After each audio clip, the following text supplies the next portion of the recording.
ആ, പ്രത്യേകിച്ച് ഇന്ന് ഞാൻ പറയുന്നതൊക്കെ കേൾക്കാൻ പറ്റുന്നുണ്ട്. അത് വലിയ സന്തോഷം. ആ, ഇന്ന് ഞാൻ ഈ ആൽക്കഹോളിക്സ് അനോണിമസിന്റെ ഈ പ്രോഗ്രാമില് എനിക്ക് എല്ലാ ദിവസവും വളരെയധികം സന്തോഷമുണ്ട്. കാരണം വെച്ചാൽ ഞാനിത്തിരി താമസിക്കുന്നുണ്ടെങ്കിലും ആ, ഇതിലെ ഇതിലെ കാര്യങ്ങളൊക്കെ നമ്മൾ എത്രയോ കുറെ വർഷങ്ങളായിട്ട് നമ്മളിത് നല്ല രീതിയിൽ മുമ്പോട്ട് കൊണ്ടുപോകുന്നുണ്ട്. കുറെ ആളുകൾ ശ്രദ്ധിക്കുമ്പോൾ ഒരാള് ഈ കാര്യങ്ങളൊക്കെ മനസ്സിലാക്കി ഇതിൽ കൂടി രക്ഷപ്പെടുവാണെങ്കിൽ ഇതിന്റെ ആ വലിപ്പം എന്താണെന്ന് ചോദിച്ചാൽ എനിക്ക് പറയാനുള്ളത് ഈ ജീവിതത്തിന്റെ തന്നെ വലിപ്പം എന്താണോ അത്രയും വലിപ്പമുണ്ട്. കാരണം ഒരു മദ്യാസക്ത രോഗം അല്ലെങ്കിൽ മറ്റേതെങ്കിലും ഒരു ലഹരി നമ്മുടെ തലച്ചോറിനെ ബാധിച്ചിട്ടുള്ള രോഗം, ഈ രോഗത്തെക്കുറിച്ച് പൊതുവെ പല ആൾക്കാരും പൊതുജനങ്ങളൊക്കെ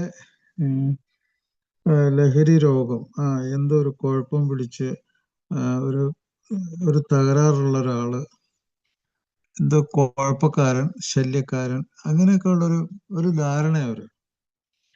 പക്ഷെ അവർക്ക് ഇത് നമ്മളോട് എന്താണ് ചെയ്യുന്നത്? ഈ മദ്യമോ അല്ലെങ്കിൽ മറ്റു ലഹരി വസ്തുക്കൾ നമ്മുടെ ശരീരത്തിലേക്ക്, നമ്മുടെ മനസ്സിലേക്ക്, നമ്മുടെ ജീവിതത്തിലേക്ക് ഇറങ്ങി വരുമ്പോൾ അത് നമ്മളോടും നമ്മുടെ കുടുംബത്തിനോടും നമ്മുടെ ജീവിതത്തോടും നമ്മൾ ഇത്രയും കാലം ജീവിച്ച ഈ ഈ ജീവിതത്തിലെ ചുറ്റുപാടിനോടും അത് എത്ര ഗുരുതരമായിട്ടുള്ള കാര്യങ്ങൾ ചെയ്യണമെന്നുള്ള അങ്ങനത്തെ ഒരു ധാരണയൊന്നും കൊണ്ടല്ല ആൾക്കാർ സംസാരിക്കുന്നത്.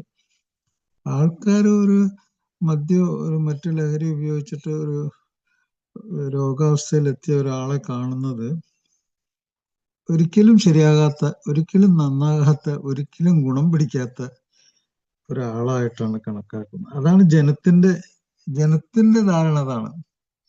പക്ഷെ അവര് ഈ പറയുന്ന ജനത്തില് പല ആൾക്കാരും തന്നെ പല ലഹരി വസ്തുക്കളും ചെറുതായിട്ടോ ചെറിയ അളവിലോ അല്ലെങ്കിൽ അയാൾക്ക് ഇഷ്ടപ്പെട്ട അളവിലോ ഉപയോഗിക്കുന്ന ആളായിരിക്കും.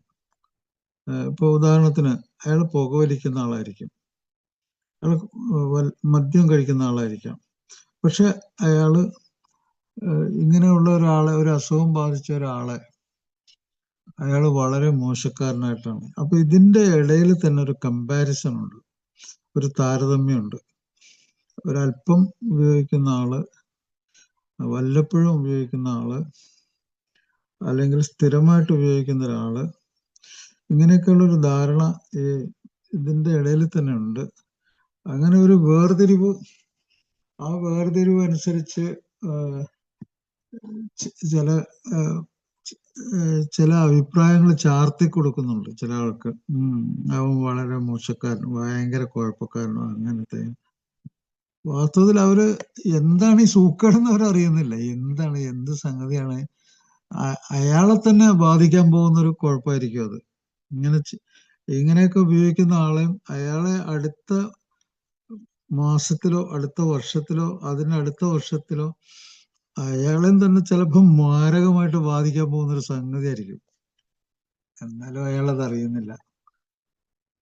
അയാള് അതിന്റെ അടിസ്ഥാന തത്വങ്ങള്, അടിസ്ഥാന കാര്യങ്ങള് അത് അയാളെയും അയാളുടെ കുടുംബത്തെയും അയാളുടെ ചുറ്റുപാടിനെ എങ്ങനെ ബാധിച്ചു, ഈ ഒരു അറിവില്ലാതെ വെറുതെ എന്തൊക്കെയൊക്കെ പറഞ്ഞുകൊണ്ടിരിക്കുക.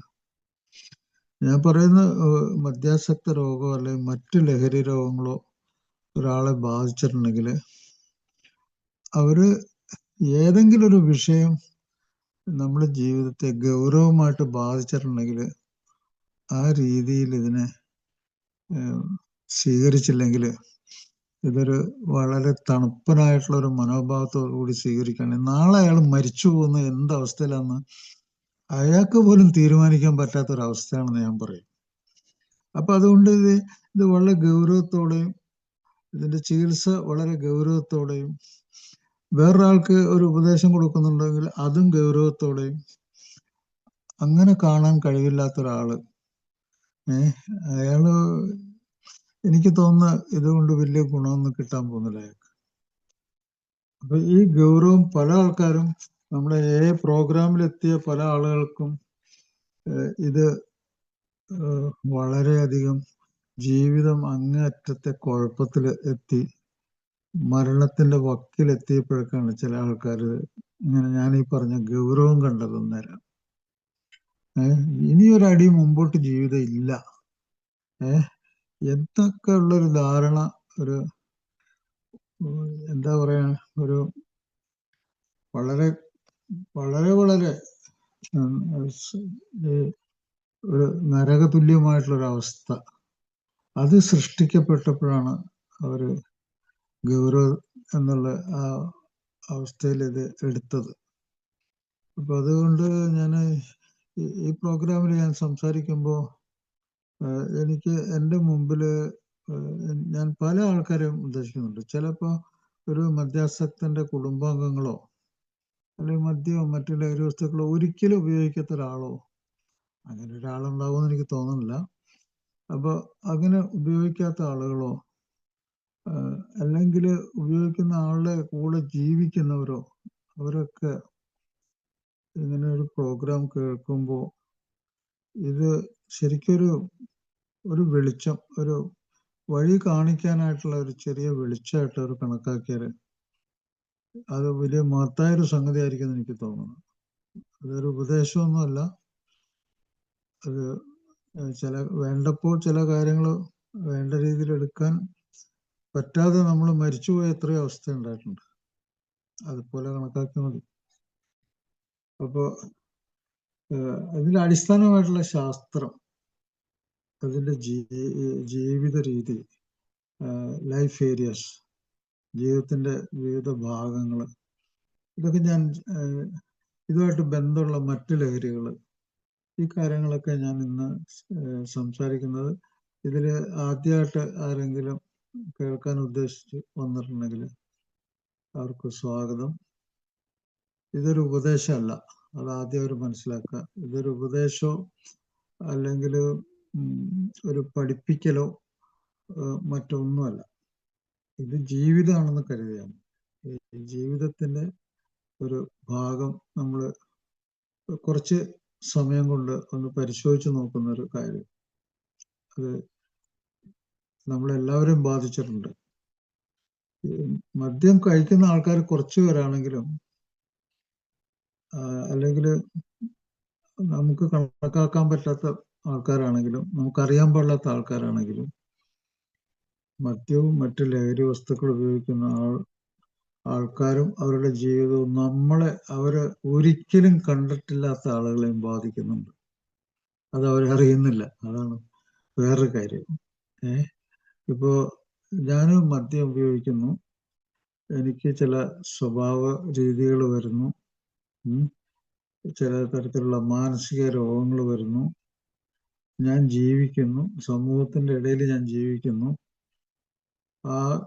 എന്നിൽ നിന്നും വരുന്ന ആ കുഴപ്പങ്ങള്, സമൂഹത്തിന് കിട്ടാൻ പോകുന്ന ചില കുഴപ്പങ്ങള്, അതിൽ ചില ആളുകൾക്കൊന്നും യാതൊരു ധാരണ ഉണ്ടാവില്ല ഞാൻ ആരാണെന്നോ ഞാൻ എന്താണെന്നോ. പക്ഷെ അജ്ഞാതരായിട്ടുള്ള പല ആളുകളും ചിലപ്പോൾ എൻ്റെ പ്രവൃത്തിയിൽ ചിലപ്പോൾ മരണം നേരിടേണ്ടി വരും. ഞാനൊരു ഡ്രൈവർ ആണെങ്കിൽ, മദ്യം കഴിച്ചിട്ട് ഒരു ബസ് ഓടിക്കുന്ന ഒരു ഡ്രൈവർ ആണെങ്കിൽ, ഞാൻ മദ്യപാനിയാണെന്ന് അറിയാതെ മദ്യം കഴിച്ചുകൊണ്ട് വണ്ടി ഓടിക്കേണ്ട ഒരു സമയം ചിലപ്പോൾ എനിക്കത് നിർബന്ധമായിട്ടും ചെയ്യേണ്ടി വരും. അങ്ങനെയൊക്കെ ആണെങ്കിൽ അജ്ഞാതരായിട്ടുള്ള കുറെ ആളുകൾ അതിൽ അവരുടെ ജീവനും ജീവിതവും, അവരുടെ ബന്ധുക്കളുടെ ജീവനും ജീവിതവും ഒന്ന് ആലോചിച്ച് നോക്കുക. അപ്പോ ഈ ഒരാള് മദ്യം കഴിക്കുന്ന ഒരാള് അങ്ങ് അകലെ എവിടെയോ ഇരിക്കുന്ന ആളുകളുടെ ജീവനും ജീവിതമായിട്ട് വളരെ ക്ലോസ് ആയിട്ട് ഇടപെടുന്നുണ്ട്. അതൊക്കെ ഒന്ന് അറിഞ്ഞിരുന്നത് നല്ലതാണ്. നമ്മൾ വിചാരിക്കുന്ന പോലെ അല്ല ഈ സമൂഹം എന്ന് പറഞ്ഞാൽ. നമ്മളെല്ലാവരും കൂടി പല ആവശ്യത്തിനും അങ്ങോട്ടും ഇങ്ങോട്ടും പരസ്പരം ബന്ധപ്പെട്ട് ജീവിക്കുന്ന ഒരു സമൂഹമാണ്. അപ്പൊ ആ സമൂഹത്തിൽ ഇങ്ങനെയൊക്കെയാണ് സംഭവിക്കുന്നത്. ഈ കഴിഞ്ഞ കുറച്ച് മാസങ്ങൾക്ക് മുമ്പ് ഒരു വിമാനം, അഹമ്മദാബാദിലെ ഒരു വിമാനം പറന്ന് പൊന്തി ഏതാനും മിനിറ്റുകൾക്കുള്ളിൽ തന്നെ അത് തകർന്ന് വീണു. അതിൽ ആളുകളൊക്കെ മരിച്ചു, ഒരാളൊഴിച്ച് ബാക്കി എല്ലാവരും മരിച്ചു. പിന്നെ സമീപത്തുള്ള കെട്ടിടത്തിൽ ജീവിച്ചിരുന്ന കുറെ ആൾക്കാർ മരിച്ചു. അതിന്റെ കാരണം ഇപ്പോഴും എന്താണെന്ന് അജ്ഞാതമാണ്. അതുപോലെയാണിത്. അപ്പോൾ നമ്മൾ അജ്ഞാതരായിട്ടുള്ള ചില ആൾക്കാരാൽ നമ്മൾ ചിലപ്പോൾ കൊല ചെയ്യപ്പെട്ടേക്കാം. അത് നമ്മൾ മറന്നു പോകാനൊന്നും പറ്റില്ല. അപ്പോൾ മദ്യാസക്തി സമൂഹത്തിൽ നിന്ന് തന്നെ, മദ്യാസക്തി കൊണ്ടുള്ള ആളുകളുടെ ജോലി, അവരുടെ ഇടപെടല്, അത് മൊത്തം നമ്മുടെ ജീവിതത്തെ ബാധിക്കുന്ന ഒരു സംഗതിയാണെന്ന് എല്ലാവരും അറിയണ്ടാണ്. മദ്യം മറ്റു ലഹരികളുടെ ഉപയോഗം എന്നുള്ളത് കൊണ്ട് ഞാൻ ഉദ്ദേശിക്കുന്നത് വെച്ചാല്, മദ്യത്തിനൊരു പ്രത്യേക ഒരു അവസ്ഥയാണ്. ലഹരി വസ്തുക്കളുടെ ഇടയിൽ മദ്യത്തിന് മറ്റു ലഹരികളെ അപേക്ഷിച്ച് ഒരു പ്രത്യേക അവസ്ഥയാണ്. എൻ്റെ ഡിഫറൻറ്റ്. അത് തലച്ചോറിനെ ബാധിക്കുന്ന രോഗം തന്നെ, ആ കാര്യത്തിലെല്ലാം ഒരുപോലെ തന്നെ. പക്ഷെ മദ്യത്തിന് മറ്റെല്ലാ നമ്മുടെ അവയവങ്ങളിലും, നമ്മുടെ ശരീരത്തിലൊക്കെ കയറി ഇറങ്ങുന്ന എല്ലാ അവയവങ്ങളും ഒന്നിനെയും ഉപേക്ഷിക്കാതെ എല്ലാറ്റിലും കുഴപ്പമുണ്ടാക്കാൻ ഉള്ള ഒരു മാരകമായിട്ടുള്ള ഒരു കഴിവ് മദ്യത്തിനുണ്ട്. അത് തന്നെയല്ല, അത് വളരുന്ന രോഗമാണ്. അത് വളർന്ന് വലുതായി നമ്മളെ ബാധിക്കുന്നതും, നമ്മളെ കുടുംബത്തെ ബാധിക്കുന്നതും, നമ്മളെ ജോലിയെ ബാധിക്കുന്നതും, ജീവിതത്തെ ബാധിക്കുന്നതും പലപ്പോഴും നമ്മള് ഗൗരവം കൊടുക്കാതെ, നേരത്തെ പറഞ്ഞ പോലെ ഗൗരവം കൊടുക്കാതെ നമ്മളിലേക്ക് കയറി വരുന്ന സ്ലോ ആയിട്ട് കയറി വരുന്ന ഒരു സൂക്കളാണ്. പക്ഷെ അത് കയറി വന്ന് നമ്മളെ പിടിച്ച് ഒലച്ചു കഴിഞ്ഞാൽ, നമ്മളെ മുറുകെ പിടിച്ചു കഴിഞ്ഞാൽ, പിന്നെ നമ്മുടെ ഓരോ ജീവിതത്തിന്റെ ദിവസങ്ങളും ഒരു മരണമായിട്ടുള്ള ഒരു ഏറ്റുമുട്ടലായിരിക്കും. അപ്പൊ അതൊക്കെ പ്രത്യേകതകളാണ്.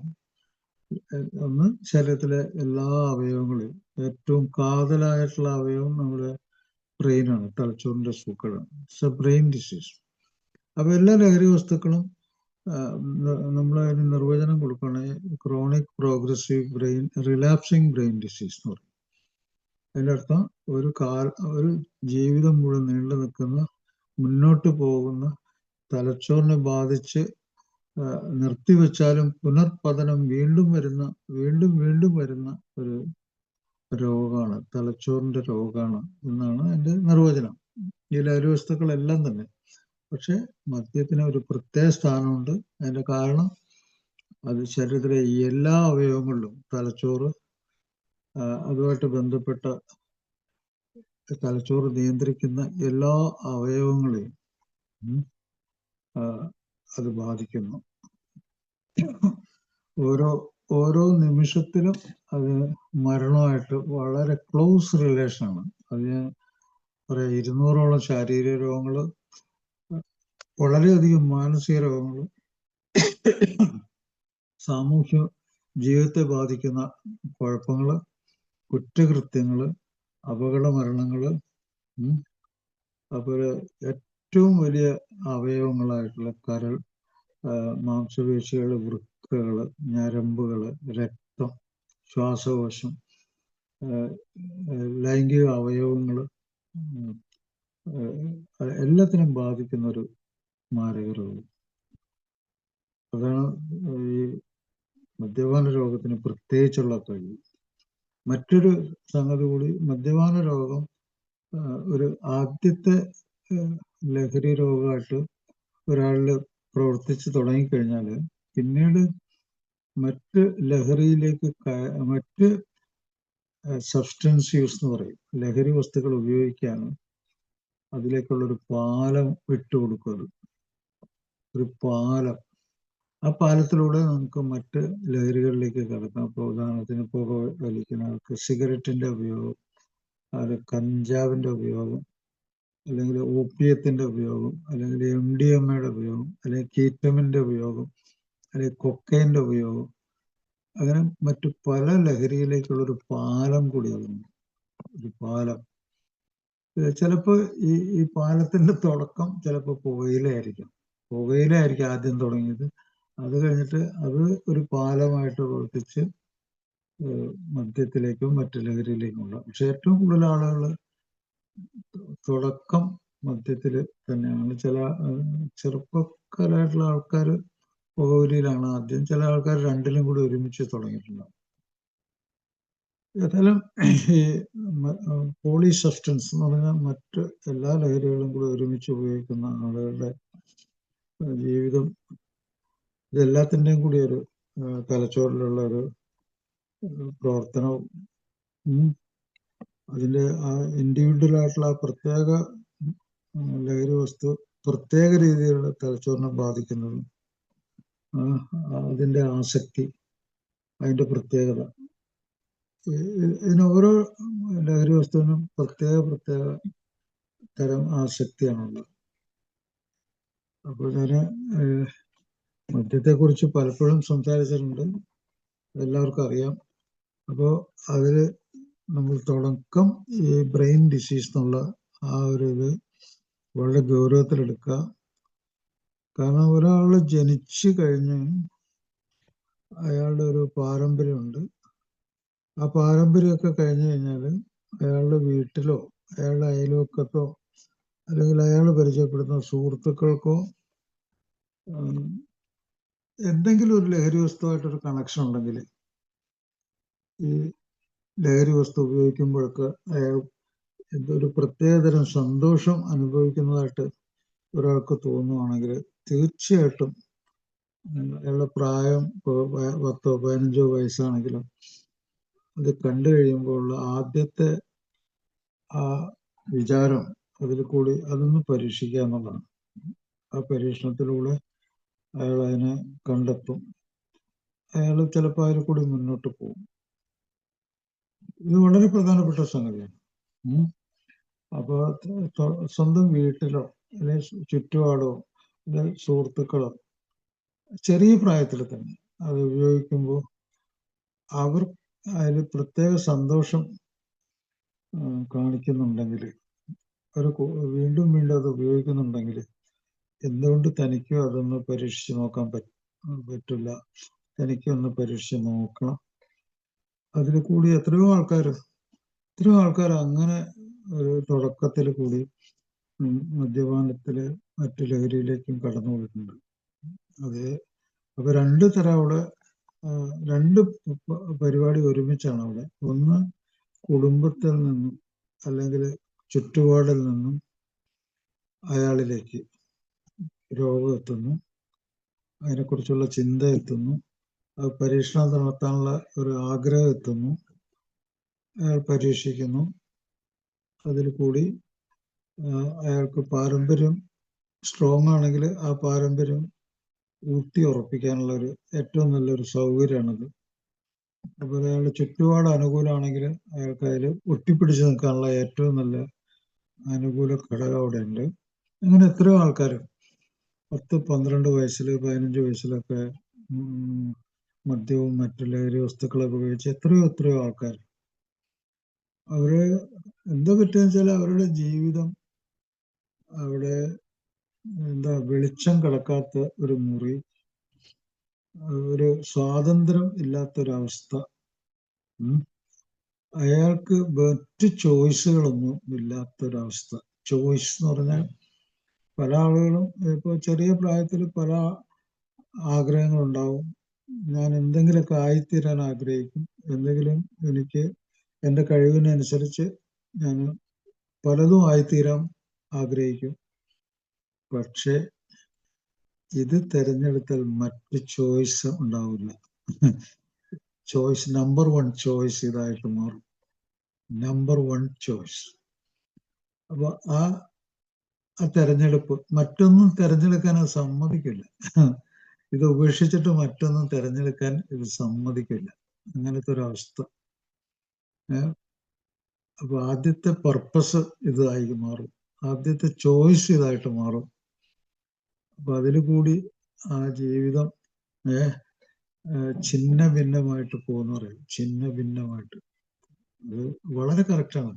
കാരണം വെച്ചാല് ഈ നമ്മുടെ ബ്രെയിനിനെ പറ്റിയുള്ള ഇപ്പൊ നിങ്ങൾ പറയുന്ന ഈ മൊബൈലൊക്കെ നിങ്ങൾ അടിച്ചു നോക്കിക്കഴിഞ്ഞാൽ നിങ്ങൾക്ക് ഒരു ദിവസം 100 കണക്കിന് ഈ യൂട്യൂബിലും അതിലൊക്കെ പല തരത്തിലുള്ള പ്രസന്റേഷൻസും പലതും നമുക്ക് കാണാൻ പറ്റും. അതില് ഒരു 90% കാര്യങ്ങൾ എന്തിനെ പറ്റിയാണെന്ന് അറിയുമോ? Brain related. നമ്മുടെ ഏറ്റവും ജീവനും ജീവിതവും നമ്മളെ ആയി മാറി നമ്മളെ മുന്നോട്ട് നയിക്കുന്ന തലച്ചോറ്. അതുമായിട്ട് ബന്ധപ്പെടാത്ത ഒരു സംഗതിയില്ല. ബ്രെയിൻ റിലേറ്റഡ് ആണ്. ആ കാര്യങ്ങളാണ് എല്ലാ സംഗതി. ഇപ്പോ അതില് ഉപദ്രവങ്ങളുണ്ട്, അനുകരണങ്ങളുണ്ട്, അതില് ശത്രുതയുണ്ട്, പാരനോയിഡ് എന്ന് പറഞ്ഞാൽ ഒരു ഗൂഢചിന്ത, കൊല്ലണം എന്നൊക്കെയുള്ള ആഗ്രഹം, ഗൂഢചിന്ത, ഉപദ്രവിക്കണം എന്നുള്ള ആഗ്രഹം, നിരന്തരം ഉപദ്രവിക്കണം എന്നുള്ള ആഗ്രഹം, കൊല്ലണം എന്നുള്ള ആഗ്രഹം. അതാണ് ഗൂഢചിന്ത. പാരനോയിഡ് ഐഡിയാസ് എന്നൊക്കെ പറയും. പാരനോയിഡ് ഐഡിയാസ് ഉള്ളത് ഒരു മാനസിക രോഗത്തിന്റെ ലക്ഷണം കൂടിയാണ്. മയക്കുമരുന്ന് ഉപയോഗിക്കുന്നവരുടെ ലക്ഷണം കൂടിയാണ്. ഹോമിസൈഡ്, കൊല്ലണം എന്നുള്ള ആഗ്രഹമുള്ളവരുടെ ഒരു ഇത് കൂടിയാണ്. അപ്പൊ നിങ്ങൾക്ക് അത് ആലോചിച്ചാൽ മനസ്സിലാകും. നമ്മുടെ ചുറ്റുപാട് എല്ലാ ദിവസവും നമ്മൾ ടി വിയിലും പത്രത്തിലൊക്കെ വായിക്കുന്ന ആ ഗൂഢചിന്തകള്, പാരനോയിഡ് ഐഡിയാസ്, കൊലപാതകം നടത്താനുള്ള ആഗ്രഹങ്ങൾ, അതൊക്കെ ഇതിന്റെ പുറകിൽ പ്രവർത്തിക്കുന്നത് അബ്നോർമലായി മാറുന്ന ഒരു ബ്രെയിനാണ്. അസാധാരണ രീതിയിലേക്ക് തിരിയുന്ന ഒരു തലച്ചോറാണ്. അപ്പോ അത് ഞാൻ പറയുന്നത് ഗൗരവം കൊടുക്കാൻ വേണ്ടി ഞാൻ പറയുന്ന സംഗതിയാണ്. പക്ഷെ ഇന്നിപ്പോ ഇത് കേൾക്കുന്ന പല ആൾക്കും സമാധാനത്തോടു കൂടി കേൾക്കാൻ പറ്റുന്നുണ്ടായിരിക്കാം. പക്ഷെ അവർക്ക് അവരുടെ ഉള്ളിൽ കുറച്ച് ചിന്തകളൊക്കെ മാറ്റിമറിക്കപ്പെട്ടിട്ടുണ്ട്, കുറച്ച് ഗൗരവം വന്നിട്ടുണ്ട്. അതുകൊണ്ടാണ് അവർക്ക് ഇത് കേൾക്കുമ്പോൾ അത്ര ഒരു ഇതായിട്ട് തോന്നാതെ കേട്ടോണ്ടിരിക്കാൻ പറ്റുന്നത്. അതുകൊണ്ട് തന്നെയാണെന്ന് എനിക്ക് തോന്നുന്നത്. സഹിക്കാൻ പറ്റുന്നത് അതുകൊണ്ടായിരിക്കും. ചില ആൾക്കാർക്ക് ഇതിന്റെ ഉള്ളിലായാവുന്ന ഒരാളും ഇതിന്റെ ഉള്ളിൽ നിന്ന് പുറത്തു കിടക്കാൻ ആഗ്രഹിക്കുന്ന ആളും തമ്മിൽ വ്യത്യാസമുണ്ട്. ഒരു മദ്യമോ ഒരു മറ്റു ലഹരി വസ്തുക്കളോ അതിന്റെ ഉള്ളിൽ സ്ഥിതി ചെയ്യുന്ന ഒരാളാണെന്ന് വിചാരിക്കുക. അയാൾക്ക് ഈ സംസാരമോ ഈ അറിവോ ഒരു നിഷേധമായിരിക്കും, ഒരു വെറുപ്പായിരിക്കും, നിഷേധം. അയാൾ കേൾക്കില്ല. അതാണ് ഒരു കടുത്ത രോഗിയും രോഗത്തിൽ നിന്ന് രക്ഷപ്പെടാനുള്ള ഒരാളും തമ്മിലുള്ള വ്യത്യാസം അതാണ്. ഒരു കടുത്ത രോഗത്തിന്റെ ഉള്ളിൽ നിൽക്കുന്ന ഒരാള്, ഒരു മദ്യാസക്തൻ, മറ്റു ലഹരി ഉപയോഗിക്കുന്ന ആള് ഇതൊന്നും കേൾക്കാൻ ഇഷ്ടപ്പെടുന്നില്ല. അയാള് ആണെങ്കിൽ എന്തെങ്കിലും അസഭ്യങ്ങളൊക്കെ പറയും. അയാളത് ഉപേക്ഷിച്ച് പെട്ടെന്ന് പോവുകയും ചെയ്യും. എന്താണ് കാരണം? അതിന്റെ കാരണം യുക്തി അനുസരിച്ച് അത് മനസ്സിലായിരുന്നു. അതിന്റെ യുക്തി ഇതാണ്. ഈ അഡിക്ഷൻ, അതിന്റെ വാക്കിന്റെ അർത്ഥം ഒട്ടിപ്പിടിക്കലാണ്. ഈ ഒട്ടിപ്പിടിക്കല് അത് ഒരു ലഹരി വസ്തു ഉൽപ്പാദിപ്പിക്കുന്ന അമിതമായിട്ട് അയാൾ മനസ്സിലാക്കുന്ന ഒരു സന്തോഷം, ശരീരത്തിൽ വരുന്ന മാറ്റങ്ങളും, അയാൾ ഉദ്ദേശിക്കുന്ന ആനന്ദം, ആ ആനന്ദത്തിന് പകരം വയ്ക്കാൻ അയാൾക്ക് വേറെ ഒന്നുമില്ല. അതുകൊണ്ട് അതിനെതിരായിട്ട് പറയുന്ന എല്ലാറ്റിനും അയാൾ വിമർശിക്കും, സ്വീകരിക്കില്ല. അയാളുടെ ഒന്നാം സ്ഥാനം അതാണ്. ഒന്നാമത്തെ അയാളുടെ ഇഷ്ടം ലഹരി വസ്തു ഉപയോഗിക്കുന്ന. അതുകൊണ്ട് അയാള് അതിനെ നിഷേധിക്കും. അതിനെതിരായി എന്തെങ്കിലും ആരെങ്കിലും പറഞ്ഞാൽ നിഷേധിക്കും. അപ്പോൾ അഡിക്ഷൻ എന്ന് പറഞ്ഞു കഴിഞ്ഞാൽ ഒരു ആനന്ദ മാർഗത്തെ ഒരാൾ ഇഷ്ടപ്പെടുന്നുണ്ടെങ്കിൽ, അതൊരു ലഹരി വസ്തുവിൽ കൂടി ആണെങ്കിൽ അതിന് എതിരായിട്ട് പറയുന്ന ഒരാൾ അതെപ്പോഴും കിട്ടണമെന്ന് കമ്പൽഷൻ, നിർബന്ധം ബുദ്ധി, ആർത്തി, ക്രേവിങ്, അതിൻ്റെ മുകളിൽ ഇങ്ങനെ പൂണ്ടടക്കം ഇങ്ങനെ കെട്ടിപ്പിടിച്ച് നിൽക്കുന്ന ഒരാള്, അതിനെ ഒരു തരത്തിൽ ഉപേക്ഷിക്കാൻ പറ്റാത്ത ഒരാള്, അങ്ങനത്തെ രോഗലക്ഷണങ്ങൾ, അതിൻ്റെ മുകളിൽ നിയന്ത്രണമില്ല, ആർത്തി പിടിച്ച് അതിൻ്റെ മുകളിലേക്ക് കയറിപ്പോവുക, അങ്ങനത്തെ ഒരാളാണ് നമ്മളെ അഡിക്ഷൻ എന്ന് പറയുന്നത്. അപ്പൊ ആ അഡിക്ഷൻ തലച്ചോറുമായിട്ട് ആ ആശയം ഒട്ടിപ്പിടിച്ച് കിടക്കുകയാണ്. അപ്പൊ ഇങ്ങനെ ഒട്ടിപ്പിടിച്ച് കിടക്കുന്ന സാധനത്തിനെ പെട്ടെന്ന് എടുത്ത് ദൂരെ കളയാനൊന്നും പറ്റില്ല. അതൊരു പശ പോലെ ഒരു സാധനം കൊണ്ടുവന്നിട്ട് ആ ആനന്ദം ഒരു പശ, അതുമായിട്ട് ഇങ്ങനെ തലച്ചോറിൽ ആ ആശയം ഒട്ടിപ്പിടിച്ചിരിക്കണം. അതിനെ പെട്ടെന്നൊന്നും എടുത്ത് ദൂരെ കളയാൻ പറ്റില്ല. അതാണ് അഡിക്ഷന്റെ ഏറ്റവും വലിയ ഉപദ്രവം. അതൊരു ആയുഷ്കാലം മരണത്തിന്റെ തൊട്ടടുത്ത് വരും ചിലപ്പോൾ അത് ഒട്ടിപ്പിടിച്ചവിടുന്നു. അത്രമാത്രം സ്ട്രോങ് ആണത്.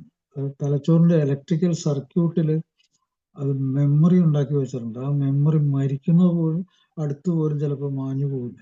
അത്ര സ്ട്രോങ് ആണ്. അപ്പൊ അങ്ങനത്തെ രോഗമായിട്ടുള്ള ഒരു ഇടപെടലാണിത്. അതുകൊണ്ടാണ് ഞാനിത് ഗൗരവം എന്നൊക്കെ പറഞ്ഞുകൊണ്ടിരിക്കുന്നത്. അപ്പോൾ ഇവിടെ ആ രോഗത്തിന് എതിരായിട്ട് രോഗിയുടെ നിഷേധം, അതിനെതിരായിട്ടുള്ള പ്രവർത്തനം, ചിന്ത, തോന്നലും, അതാണ് ഏറ്റവും വലിയ ദുസ്സഹമായ കാര്യം. അയാൾക്ക് ഒരു ചികിത്സ കിട്ടാതിരിക്കാനുള്ള ഏറ്റവും ദുസ്സഹമായിട്ടുള്ള ഒരു കാര്യം അയാൾക്ക് ഈ നിഷേധമാണ്. ഇതിനുള്ള നിഷേധം. എനിക്ക് മനസ്സിലാക്കണ്ട, എനിക്കൊന്നും അറിയണ്ട. കട്ടൻ ഡ്രൈ ആയിട്ട് അയാൾ പറയും, എനിക്കൊന്നും അറിയണ്ട, എനിക്കൊന്നും മനസ്സിലാക്കണ്ട, ഒരു ഉപദേശവും വേണ്ട എനിക്ക്. അയാൾക്കെല്ലാം ഉപദേശമായിട്ടാണ് തോന്നുന്നത്, ജീവിതമായിട്ട് തോന്നുന്നില്ല. ജീവിതമായിട്ട് അയാളുടെ കൂടെ ജീവിക്കുന്നവരുടെ, അയാളുടെ ജോലി, അയാളുടെ ഈ ലോകത്തിലെ നിലനിൽപ്പുമായിട്ട് അയാൾക്ക് ഒരു ബന്ധമുള്ളതായിട്ട് തോന്നില്ല. അങ്ങനത്തെ സംസാരം, അങ്ങനത്തെ പ്രകൃതം, അങ്ങനത്തെ പരിപാടികൾ, അതിൽ കൂടിയാണ് അയാൾ പോകുന്നത്, ഒരു പൊട്ടനെ പോലെ. അപ്പൊ പക്ഷെ നമ്മൾ തലച്ചോറില് അടിസ്ഥാനമായിട്ടുള്ള ചില ബുദ്ധി, ചില കാര്യങ്ങളെ നമ്മൾ മുൻകൂട്ടി നമ്മൾ മനസ്സിലാക്കുകയും ജഡ്ജ്മെന്റ്, അതിനെപ്പറ്റി വിലയിരുത്തൽ നടത്തുകയും അത് വേണോ വേണ്ടയോ എന്ന് തീരുമാനിക്കുകയും അത് ഡിസിഷൻ എടുക്കുകയും ചെയ്യുന്ന തലച്ചോറിന്റെ ഭാഗമുണ്ട്. അതിനെ മുറുക്കെ പിടിക്കും. അഡിക്ഷൻ വരുമ്പോഴത്തേക്ക് അതിനെ അഡിക്ഷൻ മുറുകെ പിടിക്കും. മറ്റ് ഏത് ഉപദേശം, എന്ത് സംഗതി വലിച്ചെറിഞ്ഞ് ദൂരെ കളയും. അത് അതിനെപ്പറ്റി ആ ചിന്തയിലേക്ക് പ്രവേശിക്കില്ല. ജഡ്ജ്മെന്റ് ഇല്ല, നിരീക്ഷണം ഇല്ല, പ്ലാനിങ് ഇല്ല, പദ്ധതി ഇല്ല, ഒന്നുമില്ല. പൂണ്ടടക്കം അതിനെ കയറി പിടിക്കുന്നു. അതാണ് അഡിക്ഷൻ. അപ്പൊ അത് അഡിക്ഷന് രക്ഷപ്പെടണമെങ്കിൽ എന്ത് വേണം? അഡിക്ഷന് രക്ഷപ്പെടണമെങ്കിൽ അതിൽ നിന്നും ഒരു വിമുഖത, ഡിസ്ട്രാക്ഷൻ, അത് മനസ്സിലാക്കണം. ആ മനസ്സിലാക്കിയിട്ട് അതിനൊരു വിമുഖത, അതിൽ നിന്ന് മാറി നിൽക്കാൻ പറ്റണം. ഈ പറഞ്ഞ ആക്ഷൻ ഇല്ലാതെ, ഒട്ടിപ്പിടുത്തം ഇല്ലാതെ, അതിന് കുറച്ചു നേരമെങ്കിലും മാറി നിൽക്കാനുള്ള ഒരു ചിന്ത, ആ ഒരു പ്രവർത്തനം, ആ സ്വീകരിക്കല്, അതിൽ വിശ്വസിക്കല്, അതിൻ്റെ അനുഭവത്തെ ഒന്നോ രണ്ടു പ്രാവശ്യമെങ്കിലും അതിൻ്റെ അനുഭവത്തെ മനസ്സിലാക്കിയിട്ടുണ്ട്, അതിൽ മുറുകെ പിടിക്കാനുള്ളൊരു ബുദ്ധി, ഇതൊക്കെ ഉണ്ടെങ്കിൽ മാത്രമേ ഒരാൾക്ക് അല്പാൽപ്പെങ്കിലും അതിൽ കൂടി രക്ഷപ്പെടാൻ പറ്റുള്ളൂ. ഇപ്പൊ ചില ആൾക്കാർ പറയും, ഞാൻ ശബരിമലയ്ക്ക് മാലയിട്ടു, ഞാൻ ഒരു മാസം കുടിച്ചില്ല. ഏതെങ്കിലും ഒരു മദ്യാസക്തൻ അങ്ങനെ പറഞ്ഞിട്ടുണ്ടെങ്കിൽ അവന് അങ്ങനെ പറയാൻ കാരണം എന്നറിയോ? അവന്റെ ജീവിതത്തിൽ അവന് ഒരിക്കലും സാധിക്കില്ല എന്ന് വിചാരിച്ചൊരു കാര്യം അവന് അല്പമെങ്കിലും ഭയം കൊണ്ടോ എന്തോ ദൈവകോപം ഉണ്ടാവും എന്നുള്ളൊരു ചിന്ത കൊണ്ടോ കുറച്ചൊക്കെ അകറ്റി നിർത്തിയപ്പോ അതിനെ അവൻ അതിജീവിച്ചപ്പോ അവന്റെ ജീവിതത്തിലെ ഏറ്റവും വലിയ സംഭവമായിട്ട് അവൻ എടുത്തു കാണിക്കാനുള്ള അത് മാത്രമാണ്. അപ്പൊ നോക്കുക, അവന് ഒരു ശരിയായിട്ടുള്ള ഒരു തിരിച്ചറിവില്ലാതെ പോലും അവൻ ഏറ്റവും കൂടുതൽ വില കൽപ്പിക്കുന്ന എന്തിനാണ്? ആ 10-40 ദിവസം ഇതിൽ നിന്ന്, ഈ തീവ്രമായിട്ടുള്ള ഈ പരിപാടിയിൽ നിന്ന് കുറച്ചെങ്കിലും അവന് വിട്ടുനിൽക്കാൻ പറ്റിയത് ഭയങ്കര സംഭവമാണെന്ന് അവന് മനസ്സിലായിട്ടാണോ അവന് വലിയ കാര്യമായിട്ട് അത് എടുത്തു പറയുന്നത്. അപ്പോൾ ഒരു ആയുഷ്കാലമൊക്കെ ഒരിക്കലും മദ്യം കഴിക്കാതെ ജീവിതത്തെ നേരിടുന്ന ആൾക്കാരുടെ കാര്യം ഒന്ന് ആലോചിച്ചു, അല്ലെങ്കിൽ ഭയങ്കരമായ മദ്യപാനത്തിൽ വിട്ടു നിന്ന് ജീവിക്കാൻ തുടങ്ങിയ ആൾക്കാരുടെ കാര്യം ആലോചിച്ച് നോക്കാം. അപ്പൊ അവന് അറിയാതെ അവന്റെ ഏറ്റവും വലിയ സംഭവം ഇതിൽ നിന്നൊന്ന് വിട്ടു നിൽക്കുകയാണെങ്കിൽ അതിന്റെ കഴിവാണ് ഏറ്റവും വലിയ കഴിവെന്ന് അവൻ അറിയാം. അതുകൊണ്ടാണ് അവൻ പറയണത്, ഞാൻ 40 ദിവസം വിട്ടു നിന്നിട്ടുണ്ട്. അല്ലെങ്കിൽ ഞാൻ ക്രിസ്തുമസിന്റെ അടുത്ത് നോമ്പെടുത്തപ്പോൾ ഞാൻ അത് വിട്ടു നിന്നു. ഏതെങ്കിലും ഒരു പ്രത്യേക കാരണം പറഞ്ഞ് വിട്ടു നിന്നതിന്റെ ഒരാഴ്ചയെങ്കിലും വിട്ടു നിന്നുണ്ട്, അത് വലിയ ഗൗരവമായിട്ട് എടുത്ത് പറയും. കാരണം അത് അത്രമാത്രം അതികഠിനമായ ഒരു അവസ്ഥയാണെന്ന് അയാൾക്ക് മനസ്സിലാവുന്നുണ്ട്. രോഗാവസ്ഥ തന്നെയാണത്. അപ്പോൾ ഒരാൾക്ക് ഈ ചികിത്സയിലേക്ക് പ്രവേശിക്കണമെങ്കിൽ എന്ത് വേണം? സ്വീകാര്യത വേണം. ഇതൊരു രോഗമാണെന്ന് വിശ്വാസം വേണം. വിശ്വസിക്കുകയും സ്വീകരിക്കുകയും ചെയ്യുമ്പോൾ അതിന്റെ അടിത്തറയായിട്ട് പ്രവർത്തിക്കുന്നത് അയാൾ കണ്ടിട്ടുള്ള ആരുടെങ്കിലും ഒരു അനുഭവം വെച്ച് ഉള്ളൊരു തെളിവായിരിക്കും. ഏതെങ്കിലും ഒരു മദ്യാസക്തൻ ഇതിൽ നിന്ന് രക്ഷപ്പെട്ട് സുഖമായിട്ട് ജീവിക്കുന്നതിൻ്റെ ഒരു തെളിവ് അയാളുടെ മുമ്പിലുണ്ടെങ്കിലോ അയാൾക്ക് പിന്നെ നിഷേധിക്കാൻ പറ്റില്ല. ഇത് തെളിവുള്ള സംഗതിയാണ്. നമ്മളെ ഏത് വിശ്വാസവും ഏത് സ്വീകാര്യതയ്ക്കും ഒരു തെളിവ് വേണം. ആൽക്കഹോളിക്സ് അനോണിമസിൽ തെളിവുകളുടെ സഹായം ഇഷ്ടം പോലെ ഉണ്ട്. തെളിവുകളുണ്ട്. അതുകൊണ്ടാണ് ഈ പ്രോഗ്രാം മുമ്പോട്ട് പോകുന്നത്. അതുകൊണ്ടാണ് ഈ ഏറ്റവും വലിയ നിഷേധത്തിനെ പോലും തകർത്ത് ഈ പ്രോഗ്രാം നിലകൊള്ളുന്നത്. അതുകൊണ്ടാണ് ലോകത്തിലെ ഏതെങ്കിലും ഒരു കാര്യം സാധ്യമല്ലാതെ പോകുന്നത് ഒരു രോഗം ഒരാളെ വിഴുങ്ങി അയാളുടെ ജീവിതവും അയാളുടെ കുടുംബജീവിതവും അയാളുടെ എല്ലാ തരത്തിലുള്ള കാര്യങ്ങളും നരകതുല്യമാക്കി അയാളെ തന്നെ ഇല്ലാതാക്കുന്ന ഒരവസ്ഥ ഉണ്ടെങ്കിൽ അത് അഡിക്ഷനാണ്. അത് സംശയമില്ല. അപ്പോൾ അതിനെ മറികടന്ന് ഒരാൾ ജീവിക്കാൻ പോകുമ്പോൾ അത് ഭയങ്കര സംഭവമാണ്. അപ്പൊ ആദ്യം അയാൾ തകർക്കുന്നത് ഈ നിഷേധത്തിനാണ്.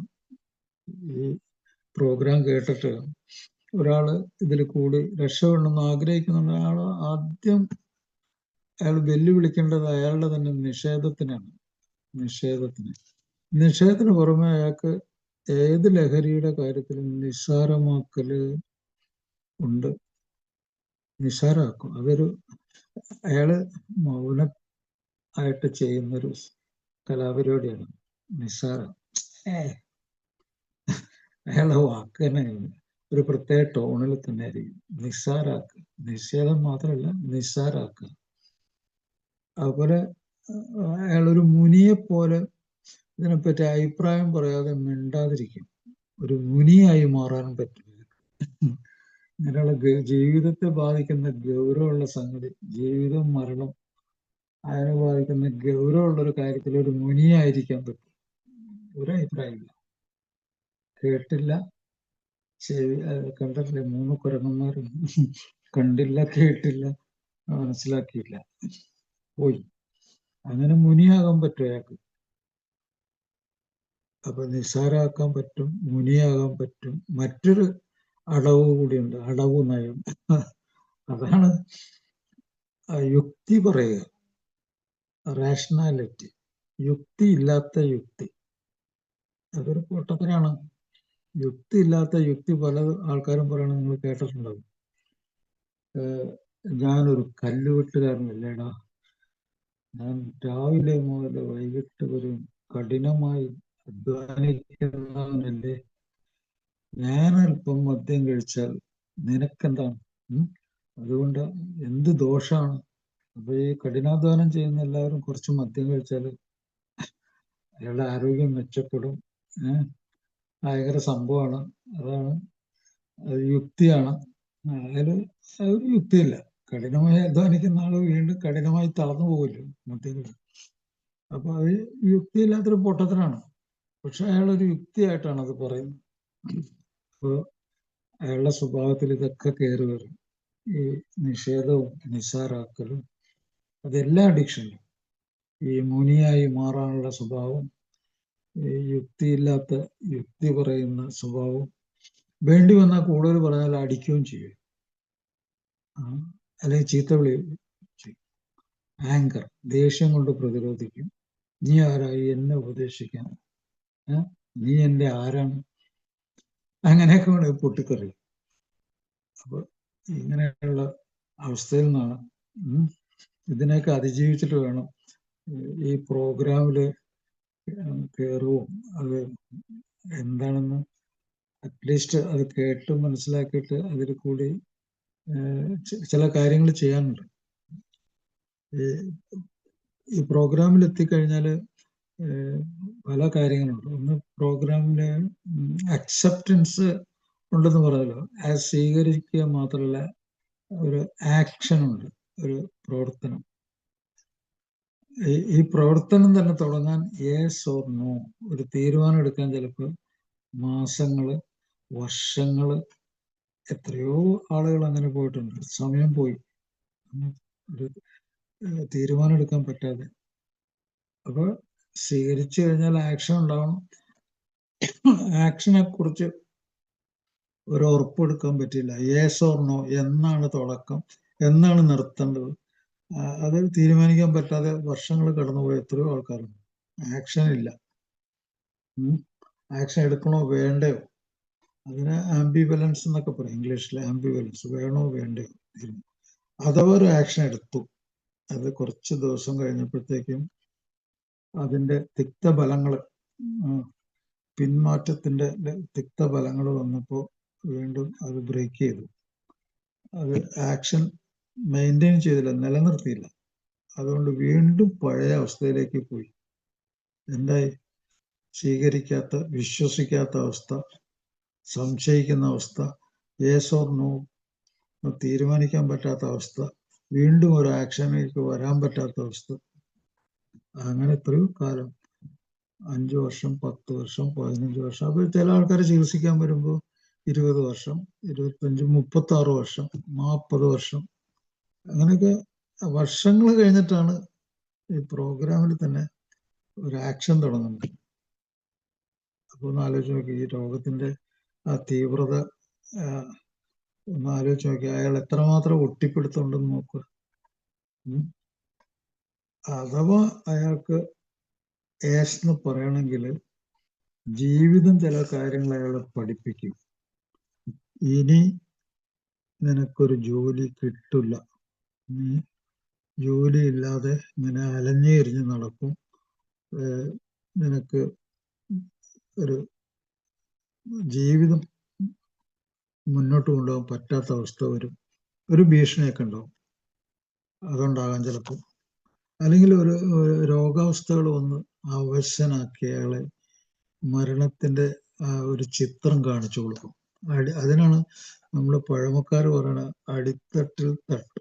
അത് ഏത് രോഗമാണെങ്കിലും, മദ്യപാനാണെങ്കിലും, പുകയില വലിച്ചിട്ടാണെങ്കിലും, അല്ലെങ്കിൽ MDMA ഉപയോഗിച്ചിട്ടാണെങ്കിലും ഒക്കെ പെട്ടെന്ന് തന്നെ പണി കാണിച്ചു വരും. ഇനി ജീവിതം മുന്നോട്ടില്ല.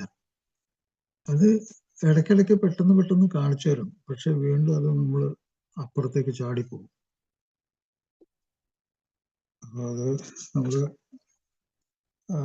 നമ്മള് പഴമക്കാരെ പറയും, അവൻ മൂത്തിട്ടില്ല, അവൻ പഴുത്തിട്ടില്ല, അവൻ ഇതുവരെയായിട്ടും അവന് ഏശിയിട്ടില്ല എന്ന് പറയും. അപ്പൊ അവന് ഒരു മരണഭീതിയെങ്കിലും തോന്നണം. നമ്മുടെ ജീവിതത്തിലെ ഏറ്റവും വലിയൊരു സംഭവം എന്ന് പറയും, പലപ്പോഴും നമ്മളെ ഈ ഭയം നമ്മളെ ബുദ്ധിയിലേക്ക് പ്രവേശിക്കാൻ ഒരു പ്രവൃത്തി നടത്തുന്നുണ്ട്. ഭയം, ആ കാര്യത്തിൽ ഭയം ഒരു പോസിറ്റീവായിട്ടുള്ള ഒരു സംഗതിയായിട്ട് പ്രവർത്തിക്കും. ഏത് മരണത്തിന്റെ അടുത്ത് നിൽക്കുന്ന സമയത്തും ഭയം നമ്മളെ അതിന്റെ മറുവശം ചിന്തിക്കാനായിട്ട് പ്രേരിപ്പിക്കും. ആ ഭയമാണ് പലപ്പോഴും, ഭയം. ചില ആൾക്കാർ മരണത്തിന്റെ അടുത്ത് നിൽക്കുമ്പോഴത്തേക്കും ഭയത്തെ ദൂരെ എറിഞ്ഞു കളഞ്ഞിട്ട് അവിടെ അയാളെ സൂയിസൈഡിനെ കൂട്ടുപിടിക്കുന്ന ഒത്തിരി ആൾക്കാരെ എനിക്കറിയാം. അപ്പൊ അയാള് ഈ അഡിക്ഷന്റെ ആ ആനന്ദമാർഗം സ്വീകരിച്ച് ആനന്ദത്തിൽ മരിക്കുക. അങ്ങനത്തെ ഒരു പൊട്ടത്തരം അവർ സ്വീകരിക്കും. ആനന്ദത്തിൽ മരിക്കുക. മരണം ഏത് രീതിയിലാണെങ്കിലും മരണം തന്നെയാണ്. ജീവിതം ഇല്ലല്ലോ, പിന്നെ എന്താണെന്ന് അറിയുന്നില്ല. അപ്പൊ ഈ ലോകത്ത് നമ്മൾ ജീവിക്കുമ്പോൾ നമ്മൾ തുടക്കം മുതൽ അവസാനം വരെ ഈ ജീവിതത്തിൽ നമുക്ക് നമ്മുടെ ജീവിതത്തിന്റെ ഒരു ആഹ്ലാദം, ജീവിക്കാനുള്ള കഴിവ് നേടിയെടുക്കുമ്പോൾ ആഹ്ലാദം, നമ്മുടെ ഒരു വിജയഭാവം, ഒരു ധൈര്യം, എനിക്കത് കഴിഞ്ഞു, എൻ്റെ കഴിവുകൾ. ഒരു കുട്ടി നടക്കാൻ തുടങ്ങുമ്പോഴത്തേക്കും ഒന്ന് നോക്കുക, അതിൻ്റെ ആഹ്ലാദം നോക്കുക. രണ്ട് കാലിലും അത് വീണു പോവായിരിക്കും, പക്ഷെ അത് ചിരിച്ചുകൊണ്ട് ആ രണ്ട് കാലിൽ നടക്കുമ്പോൾ ആ കഴിവ്, ആദ്യം നീന്തലായിരുന്നല്ലോ, നിവർന്ന് നിന്ന് പിന്നെ നടന്നു, പിടിച്ചു നടന്നു, പിന്നെ വീണ്ടും വീണു പോവാണ്. ആഹ്ലാദം പൊട്ടിച്ചിരിച്ചുകൊണ്ട് വീണ്ടും നടക്കുന്നു, കഴിവ് ശക്തമാക്കുന്നു. ഇത് മനുഷ്യന്റെ മാത്രമല്ല, എല്ലാ ജന്തുക്കളുടെയും കഴിവാണ്. കഴിവുകൾ ആർജിക്കുക. കഴിവുകൾ ആർജിക്കുന്ന എവിടെ നിന്നാണ്? തലച്ചോറിൽ നിന്നാണ്. ചലനം സാധ്യമാകുന്നത് തലച്ചോറിൽ നിന്നാണ്. കഴിവുകൾ ആർജിക്കുന്നത് തലച്ചോറിൽ നിന്നാണ്. ധൈര്യം ആർജിക്കുന്നത് തലച്ചോറിൽ നിന്നാണ്. മോശപ്പെട്ട അവസ്ഥകളെ അതിജീവിക്കുമ്പോഴുള്ള ആനന്ദം ആർജിക്കുന്നത് തലച്ചോറിൽ നിന്നാണ്. ആ സാധനം കുഴപ്പത്തിലായി കഴിഞ്ഞാൽ കഴിവൊക്കെ പോകും, എല്ലാത്തരം കഴിവും പോകും. അപ്പൊ നമ്മുടെ കഴിവ്, ഇവിടെ മദ്യാസക്ത രോഗത്തിൽ നിന്നും രക്ഷപ്പെടാനുള്ള പുതിയൊരു കഴിവുണ്ടാക്കിയെടുക്കലാണ് ചികിത്സ. ആ കഴിവുണ്ടാക്കണമെങ്കിൽ ആൽക്കഹോളിക്സ് അനോണിമസ് പറയുന്നത് മറ്റ് എല്ലാ അനോണിമസ് ഗ്രൂപ്പുകളും അത് അതേപടി തന്നെ പകർത്തിയെടുത്തിട്ടുണ്ട്. അതെല്ലാം ഈ കാര്യത്തിൽ ഒരുപോലെയാണ്. ഇപ്പൊ നിങ്ങൾ പുകവലിക്കലാണെങ്കിലും അത് മറ്റ് ലഹരി വസ്തുക്കൾ ഏതെങ്കിലും ഉപയോഗിക്കുകയാണെങ്കിലും അതിലെല്ലാം ബാധകം 24 മണിക്കൂർ പ്രോഗ്രാമാണ്, 24 hour പ്രോഗ്രാം. ഇത് നമ്മുടെ കഴിവുകളെ തിരിച്ചു പിടിക്കാനുള്ള ടെസ്റ്റാണ്. എന്താണ് നമ്മുടെ തലച്ചോറ് പ്രവർത്തിക്കാൻ കഴിവ് വേണമല്ലോ. ആ കഴിവ് വേണമെങ്കിൽ 24 മണിക്കൂർ ലഹരി വസ്തുവിൽ നിന്ന് വിട്ടുനിന്ന് നമ്മുടെ തലച്ചോറിലെ കോശങ്ങൾക്ക് വീണ്ടെടുക്കാനായിട്ടും വളരാനും ഒരു ചാൻസ് കൊടുക്കുക. ഒരു ചാൻസ് നമ്മളെ ജീവിക്കാൻ ഒരു ചാൻസ് ഒന്ന് കൊടുക്കുക. അതിനോട് എന്തെങ്കിലും ഒരു ദയ തോന്നുക, ഒരു ചെറിയ ദയ. അങ്ങനെ 24 മണിക്കൂർ വീതം അതിനൊരു ചാൻസ് കൊടുക്കുക ജീവിക്കാനായിട്ട്. അത് രക്ഷപ്പെടും. ആ കഴിവ് അത് പിടിച്ചെടുക്കും. ആ മദ്യത്തിൽ നിന്ന് വിട്ടുനിൽക്കാൻ, അല്ലെങ്കിൽ മറ്റു ലഹരിയിൽ നിന്ന് വിട്ടുനിൽക്കാനുള്ള കഴിവ് ഒരു 90 ദിവസം വേണമെന്ന് ഞാൻ പറയും. നമ്മൾ പഴമക്കാരും അവരുടെ അനുഭവത്തിൽ നിന്ന് പറഞ്ഞിട്ടുള്ള അങ്ങനെയാണ്. 90 ദിവസം നിന്നപ്പോൾ അവർക്ക് ജീവിതം എന്താണെന്ന് മനസ്സിലായി. അല്ലാതെ ഒരാഴ്ച കഴിഞ്ഞപ്പോഴത്തെ അവർ വീണ്ടും പോയി കുടിക്കാൻ തുടങ്ങുകയായിരുന്നു, അല്ലെങ്കിൽ ഒരു മാസം കഴിഞ്ഞപ്പോഴും വീണ്ടും അവർക്ക് അത് അങ്ങനെ തോന്നി. അവരെ വിട്ടു പിരിഞ്ഞില്ലാതെ. കാരണം ഞാൻ പറഞ്ഞില്ലേ, ഒട്ടിപ്പിടുത്താണ്, പശ കൊണ്ട് ഒട്ടിപ്പിടിച്ച പോലെയുള്ള ഒട്ടിപ്പിടുത്താണ്. അങ്ങനത്തെ ഒരു സാധനത്തിന് ഈ 24 മണിക്കൂർ എന്ന് പറഞ്ഞാൽ അത് ലളിതമാക്കാനുള്ള ഒരു പരിപാടിയാണ്. വിട്ടുനിൽക്കൽ ലളിതമാക്കി മുന്നോട്ട് കൊണ്ടുപോകാനുള്ള പരിപാടിയാണ് 24 മണിക്കൂർ. അങ്ങനെ ഒരു 3 മാസം എടുത്തു കഴിഞ്ഞാൽ ഈ തലച്ചോറ് ഇലക്ട്രിക്കൽ സർക്യൂട്ടാണ്, ഇലക്ട്രോ മാഗ്നറ്റിക് ഫീൽഡാണ് അതിൻ്റെ ഉള്ളിൽ. നമ്മുടെ ഈ മനുഷ്യന്റെ ഉള്ളില് ഈ ഭൗതികമായിട്ടുള്ള പുറത്തു കാണുന്ന എല്ലാ ശക്തികളും എല്ലാം മനുഷ്യന്റെ ഉള്ളിലുണ്ട്. ജീവനില്ലാത്ത സാധനത്തിൽ വരെ ആ ഭൗതിക ശക്തി ഉണ്ട്. അത് ശാസ്ത്രമാണ്. കുറച്ച് ശാസ്ത്രം പറയട്ടെ. അപ്പൊ ഈ ജീവനില്ലാത്ത വസ്തുക്കളിൽ ഉള്ള ഭൗതിക ശക്തി എന്താണോ ആ ശക്തി ജീവനുള്ള നമ്മുടെ ഉള്ളിലും ഉണ്ട്. അതെന്തൊക്കെയാണ്? ആ ഭൗതിക ശക്തി എല്ലാവരും അറിഞ്ഞിരിക്കും. ഇപ്പൊ ആപ്പിള് മുകളിൽ നിന്ന് താഴേക്ക് തന്നെ വീഴും.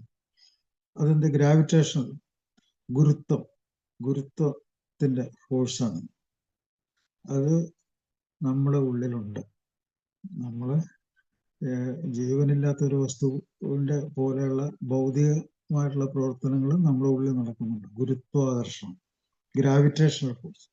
അതുപോലെ നമ്മുടെ കോശങ്ങള്, ആറ്റത്തിന്റെ ഉള്ളിൽ നടക്കുന്ന പരിപാടി നമ്മുടെ ശരീരത്തിൽ നടക്കുന്നുണ്ട്. എന്താണ്?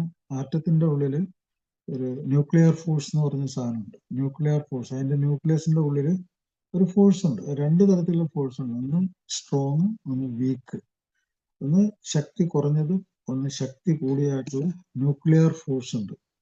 കേന്ദ്രത്തിലേക്കുള്ള ഒരു ശക്തി. നാലാമത്തെ ഒരു ശക്തിയാണ് ഇലക്ട്രോ മാഗ്നറ്റിക് ഫോഴ്സ്. ഇലക്ട്രിസിറ്റിയും മാഗ്നറ്റിസവും വളരെ അടുത്ത സംഗതിയാണ്. അത് നമ്മുടെ ശരീരത്തിലുണ്ട്. നമ്മുടെ ശരീരത്തിൽ ഈ 4 സാധനങ്ങൾ പ്രവർത്തിക്കുന്നുണ്ട്. ഇപ്പൊ മറന്നുകൊണ്ട് അപ്പൊ നമ്മുടെ പല അവയവങ്ങളും ഈ പറഞ്ഞ ഭൗതിക ശക്തിയുടെ ഉള്ളിൽ പ്രവർത്തിക്കുന്നുണ്ട്. അപ്പൊ അതിൽ ഏറ്റവും പ്രധാനപ്പെട്ട സംഗതിയാണ് ഈ ഇലക്ട്രോ മാഗ്നറ്റിക് ഫോഴ്സ്.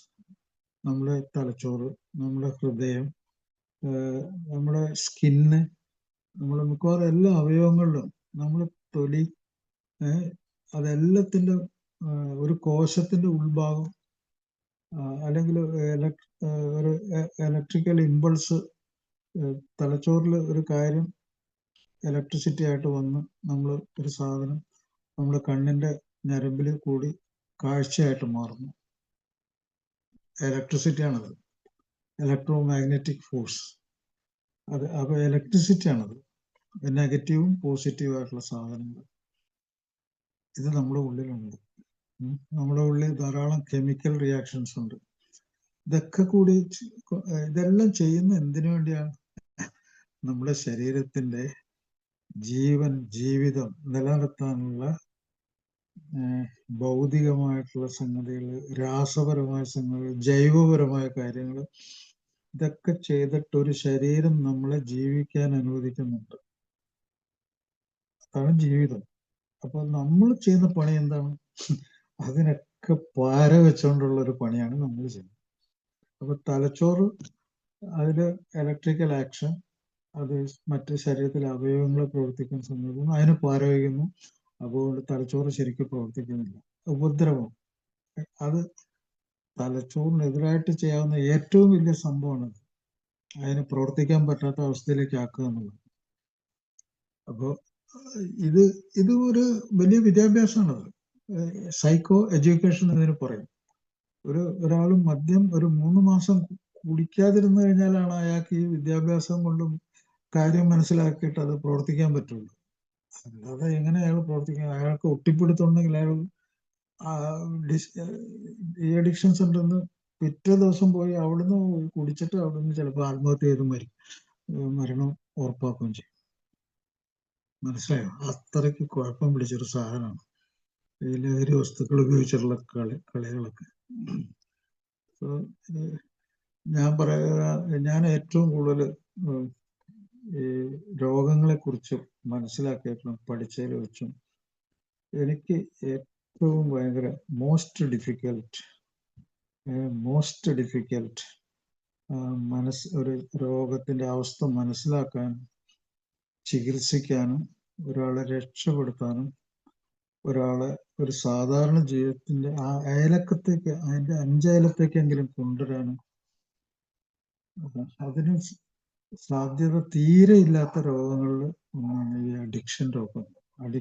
അതുകൊണ്ടാണ് ലോകത്തിൽ ഏറ്റവും കൂടുതൽ മരണം നടക്കുന്ന രോഗം അതെന്ന് പറയുന്നത്. ഏറ്റവും കൂടുതൽ മരണനിര. ഇപ്പൊ അമേരിക്കയിലൊക്കെ അവര് ഏറ്റവും കൂടുതൽ ഗവേഷണം നടത്തുന്ന ആൾക്കാരാണ്. അവിടുത്തെ പെൺകുട്ടികളൊക്കെ, അവർക്കൊക്കെ മദ്യം കഴിക്കാനൊക്കെ യൂറോപ്പിലും അമേരിക്കയിലൊക്കെ മദ്യം കഴിക്കാനൊക്കെ അവിടുത്തെ കുട്ടികൾക്കൊക്കെ ഭയങ്കര സ്വാതന്ത്ര്യമുണ്ട്. അത് കിട്ടാനുള്ള സ്വാതന്ത്ര്യമുണ്ട്. അവരുടെ വീട്ടിലുണ്ട്. അവരുടെ ജീവിതത്തിലെ സംസ്കാരത്തിന്റെ ഭാഗത്തിന്. അപ്പൊ അവിടെ അവര് വിദ്യാഭ്യാസമൊക്കെ ഉണ്ട്, വിദ്യാഭ്യാസമൊക്കെ ഉണ്ട്. പക്ഷെ അവർക്ക് അവിടെ ജീവിക്കുന്ന കുട്ടികൾക്ക് ഈ ഒരു ഗുണമുണ്ട്. നമ്മുടെ ഇവിടുത്തെ കുട്ടികളെ അപേക്ഷിച്ച് ഒരു പ്രത്യേക ഗുണമുണ്ട്, നിയോട്ടോണി. അതായത് ഒരു ജന്തു ജീവിതത്തെ, അതിജീവനത്തെ മുന്നിൽ കണ്ട് ജീവിക്കുമ്പോൾ അതിനെന്ത് വേണം? കഴിവ് വേണം. ആ കഴിവ് എന്താണ്? ഒരു 18 വയസ്സ് കഴിഞ്ഞാൽ സ്വന്തം കാര്യം നോക്കണം. സ്വന്തം പൈസ കൊണ്ട്, സ്വന്തം കഴിവ് കൊണ്ട് പണം ഉണ്ടാക്കി വേണം ജീവിക്കാൻ. അവിടെ എത്ര പണമുള്ള ആളും മക്കൾക്ക് അങ്ങനെ സ്വന്തം പോക്കറ്റിൽ നിന്ന് പണമൊന്നും കൊടുക്കില്ല. അവിടെ ഈ അതിജീവനം വളരെ പ്രധാനപ്പെട്ട, അതിനുള്ള പാഠങ്ങൾ പഠിപ്പിക്കൽ വളരെ ഇമ്പോർട്ടൻ്റ് ആണ്. അല്ലെങ്കിൽ അവര് അതിജീവനം അസാധ്യമാവുമെന്ന് അവർക്കറിയാം. അതുകൊണ്ട് അവര് ഹോട്ടലിൽ പോയി പാത്രം കഴുകുകയോ അല്ലെങ്കിൽ ഒരു കടയിൽ നിന്നോ അങ്ങനെയെങ്കിലൊക്കെ അവർ പൈസ ഉണ്ടാക്കി ആ പൈസ കൊണ്ട് അവരുടെ വിദ്യാഭ്യാസം, പൈസ കൊണ്ട് ചെലവ് ഇതൊക്കെ നടത്തും. പക്ഷെ ഈ കഴിവില്ലാത്ത കുട്ടികളുണ്ടല്ലോ, ഒരു 17 വയസ്സിലും 27 വയസ്സിലും ഇങ്ങനെയുള്ള കുട്ടികൾ ആത്മഹത്യ ചെയ്യും. പെൺകുട്ടികൾ പ്രത്യേകിച്ച് ആത്മഹത്യ ചെയ്യുന്ന ഏറ്റവും കൂടുതൽ സന്ദർഭങ്ങളാണ് ഇവിടെയുള്ളത്. മനസ്സിലായോ എന്തുകൊണ്ടാണത്? അതിജീവനത്തെ കുറിച്ചുള്ള ചിന്ത ഇല്ലാത്തതുകൊണ്ടാണ്. അപ്പൊ മനുഷ്യനെ നമ്മൾ ജീവിക്കുന്നത് നമ്മുടെ അതിജീവന ചിന്ത അനുഭവങ്ങളിൽ കൂടിയാണ്. ഒരു 2 ദിവസം ഭക്ഷണം കിട്ടാതിരിക്കുമ്പോൾ അതിജീവനത്തെ കുറിച്ച് ഗൗരവമായിട്ട് ആലോചിക്കും. അത് ആരും പൈസ പോക്കറ്റിൽ കൊണ്ട് ഇട്ടുതരുമൊന്നുമില്ല. അതുകൊണ്ടാണ്. അപ്പൊ ഓരോ നാട്ടിലും ഓരോ തരത്തിലാണ് ഒരു ജീവിത രീതി. നമ്മള് വിദേശത്തെ രോഗത്തിൽ നിന്ന് നമ്മുടെ നാട്ടില് രക്ഷപ്പെടാൻ ഭയങ്കര ബുദ്ധിമുട്ടുണ്ട്. കാരണം വെച്ചാൽ വീട്ടുകാരൊക്കെ എങ്ങനെയെങ്കിലുമൊക്കെ പൈസ ഒക്കെ ഉണ്ടാക്കി എന്തെങ്കിലും സ്ഥലമൊക്കെ പണയം വെച്ചോ സ്വർണ്ണമൊക്കെ പണയം വെച്ചോ എങ്ങനെയെങ്കിലൊക്കെ. പക്ഷെ പിന്നെ അവര് അവസാനം സാമ്പത്തികമായിട്ട് ഭയങ്കര ഞെരുക്കത്തിലായി അവരും മാനസികമായിട്ടൊക്കെ തകർന്ന് തരിപ്പണമുണ്ട്. അപ്പൊ അവിടെ ഒരു ഫാമിലി അഫെയർ ആയിട്ട് മാറും, ഒരു കുടുംബ രോഗമായിട്ട് മാറും. അതില് കുറെ ആൾക്കാർ അതിലും തകർന്ന് തരിപ്പണമായി പോകും. ചില ആൾക്കാർ സൂയിസൈഡ് ചെയ്തു പെട്ടെന്ന്. അപ്പൊ ജീവിതത്തെ, തൻ്റെ മക്കളൊക്കെ ഭയങ്കര ബുദ്ധിയുള്ള ആൾക്കാരാണ്, അവർക്ക് ജീവിതത്തെ അറിയാം, ഭയങ്കര മിടുക്കന്മാരാണ്. എനിക്കൊരു പ്രൊഫസർ അറിയാം, മെഡിക്കൽ കോളേജിലെ പ്രൊഫസർ, സർജനായിരുന്നു, നല്ല സർജനായിരുന്നു. അദ്ദേഹത്തിന്റെ മക്കളൊക്കെ നല്ല രീതിയിൽ വളർത്തി, അവർക്ക് കഴിവുള്ളവരാണെന്നൊക്കെ വിചാരിച്ചു. അങ്ങനെ ഇരിക്കുമ്പോൾ ഒരു ദിവസം അദ്ദേഹത്തിന് മനസ്സിലായി അദ്ദേഹത്തിന്റെ മകൻ ഭയങ്കര ആയിട്ട് ഈ ലഹരി വസ്തു ഉപയോഗിക്കുകയാണ്. അദ്ദേഹത്തെ അവനെ പഠിക്കാൻ വിട്ടതിലൊന്നും അതിന്റെ ഉപയോഗമൊന്നും നടക്കുന്നില്ല, ഗുണമൊന്നും നടക്കുന്നില്ല എന്ന് മനസ്സിലാക്കി. അപ്പൊ എന്നോടിത് അവിടെ തൊട്ടടുത്ത വീട്ടുകാരനാണ് പറഞ്ഞു. അത് നല്ല ഡോക്ടറാണ്, നല്ല സർജനാണ്, ആൾക്കാരോടൊന്നും അങ്ങനെ പൈസ ഒന്നും ആവശ്യമില്ലാതെ വാങ്ങിക്കൊന്നുമില്ല. അദ്ദേഹത്തിന്റെ വീട്ടിൽ ചെന്ന് കഴിഞ്ഞാൽ അദ്ദേഹം സാധാരണ ഫീസൊക്കെ വാങ്ങിക്കുന്നൊരു നല്ല സർജൻ. അദ്ദേഹം രോഗികളോടൊക്കെ നല്ല രീതിയിലൊക്കെയാണ് പെരുമാറിയിട്ടുള്ളത്. അപ്പൊ അങ്ങനെയുള്ള ഒരാള് ഒരു ദിവസം അദ്ദേഹം മനസ്സിലാക്കി അഡിക്ഷന്റെ ഉള്ളിലാണ് തൻ്റെ മകൻ. അദ്ദേഹത്തെ പോലും ചിന്തിക്കാൻ അനുവദിക്കാതെ ഇതിന്റെ ആ ബുദ്ധിമുട്ട് മനസ്സിലാക്കി അത് അദ്ദേഹത്തെ ആഴത്തിൽ ബാധിച്ചു. Deep emotional feeling. ഞാൻ എപ്പോഴും പറയാനുള്ള ഒരു കാര്യമാണ്, ഇത് മനസ്സിലാക്കുക. നമ്മുടെ ജീവിതത്തെ ബാധിക്കുന്ന കാര്യങ്ങൾ ഒന്ന് സൂപ്പർഫിഷ്യൽ ഉപരിപ്ലവമായ ചില ഇമോഷൻസ്, വികാരങ്ങൾ നമ്മൾ നിസ്സാരമായിട്ട് തള്ളും, നമ്മൾ പൊരുത്തപ്പെട്ട് ജീവിക്കും, കുഴപ്പമില്ല. പക്ഷെ ചില വികാരങ്ങൾ നമ്മൾ ഡീപ്പാണ്, വളരെ ഉള്ളിൻ്റെ ഉള്ളിലേക്ക് തുളച്ചു കയറുന്നത്. അതാണ് നിങ്ങളുടെ സ്വന്തക്കാരെ പറ്റിയോ, നിങ്ങളുടെ അമ്മയെ പറ്റിയോ, നിങ്ങളുടെ അച്ഛനെ പറ്റിയോ, ആരെ പറ്റി, നിങ്ങളുടെ രക്തബന്ധത്തിൽ നിങ്ങൾ ബഹുമാനിക്കുന്ന ആരെങ്കിലും പറ്റി വളരെ മോശപ്പെട്ട രീതിയിൽ ഒരു വാക്ക് നിങ്ങളുടെ സ്വന്തം ആരെങ്കിലും പറഞ്ഞാലുണ്ടല്ലോ, it is a deep emotion. രണ്ട് പ്രതികരണം ഉണ്ടാവും. ഒന്ന് അടിച്ചു അണപ്പല്ല് തീർപ്പിക്കും, അതൊരു പ്രതികരണമാണ്. അല്ലെങ്കിൽ അത് ഡീപ്പായിട്ടുള്ള ഒരു ഇമോഷണൽ ആയിട്ടൊരു മുറിവുണ്ടാക്കും. ഉള്ളിൻ്റെ ഉള്ളിൽ ഒരു പക, ഒരു ജീവിതകാലം മുഴുവൻ നിൽക്കുന്ന ഒരു പക, വെറുപ്പ്, പ്രതികാരം. നിങ്ങളിതൊക്കെ മനസ്സിലാകുന്നുണ്ടോ എനിക്കറിയുന്നത്. അപ്പൊ അങ്ങനെ മനുഷ്യൻ രണ്ട് തരത്തിലുള്ള ഇമോഷണൽ ആയിട്ടുള്ള ഫീലിങ്സ് അവന്റെ ഉള്ളിൽ സ്പർശിക്കും. ഒന്ന് സൂപ്പർഫിഷ്യൽ, ഒന്ന് ഡീപ്പ്. അപ്പോൾ നിങ്ങൾ ബുദ്ധിയുള്ള ഒരാളാണെങ്കിൽ നിങ്ങളൊരാളുടെ ഡീപ്പ് ഇമോഷനെ സ്പർശിക്കുന്ന രീതിയിൽ കൊള്ളരുതായ്മകളൊന്നും പറയില്ല. നിങ്ങൾക്ക് ബുദ്ധിയുള്ള ആളാണ്. ചില ദിവസങ്ങൾ മദ്യമോ മറ്റു ലഹരികളൊക്കെ ഉപയോഗിക്കുന്ന ആളാണെങ്കിൽ ജീവിക്കാനുള്ള ജനറൽ ഇന്റലിജൻസ് പോവും. എന്ത് പൊട്ടത്തിലും എന്ത് കൊള്ളരുതായ്മ വിളിച്ചു പറയും, എന്ത് അസഭ്യം പറയും.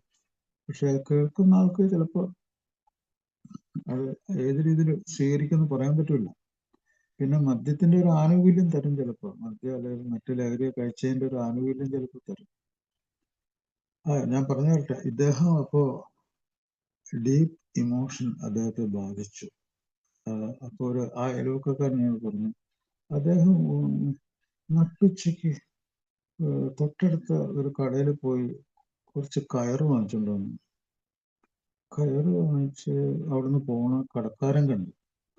ഒരു 1.5 മണിക്കൂർ കഴിഞ്ഞപ്പോൾ അവിടെ ഒരു മരണം നടന്നു. അദ്ദേഹം ആ കയറിൽ തൂങ്ങി മരിച്ചു. മനസ്സിലായോ? അതാണ് ഡീപ്പ് ഇമോഷൻ. ഇതൊക്കെ നിങ്ങൾ മനസ്സിലാക്കണം. ഇല്ലെങ്കിൽ നിങ്ങൾക്ക് അത് എന്തായാലും ഒരു പിടുത്തം കിട്ടും. അപ്പോൾ നിങ്ങൾ കൂടെ ജീവിക്കുന്നവരിത് ബാധിക്കുന്നുണ്ട്. അത് സൂപ്പർഫിഷ്യലാകാം, ഡീപ്പാകാം. ചിലപ്പോൾ അവർ നിസ്സാരമായിട്ട് തള്ളിയേക്കാം. അവരെങ്ങനെ സ്വീകരിക്കുന്നു നമുക്ക് പറയാൻ പറ്റില്ല.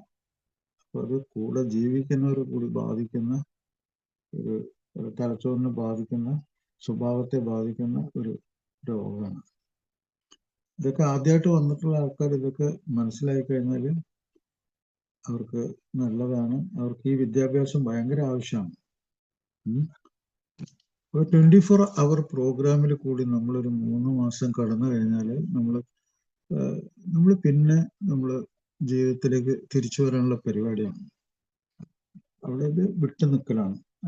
ഇതിന് ഇംഗ്ലീഷിൽ പറയുന്നത് അബ്സ്റ്റിനൻസ്, നിർത്തിവെക്കലാണ്. ഒരു ആയുഷ്കാലം മുഴുവൻ നിർത്തിവെച്ച് തലച്ചോറിന് അങ്ങനെ എല്ലാ ദിവസവും ഉപയോഗിച്ച് അതിനെ ശരിപ്പെടുത്തി കഴിഞ്ഞാൽ അത് പെട്ടെന്ന് തന്നെ പണി വളരെ മോശമായി പോകും.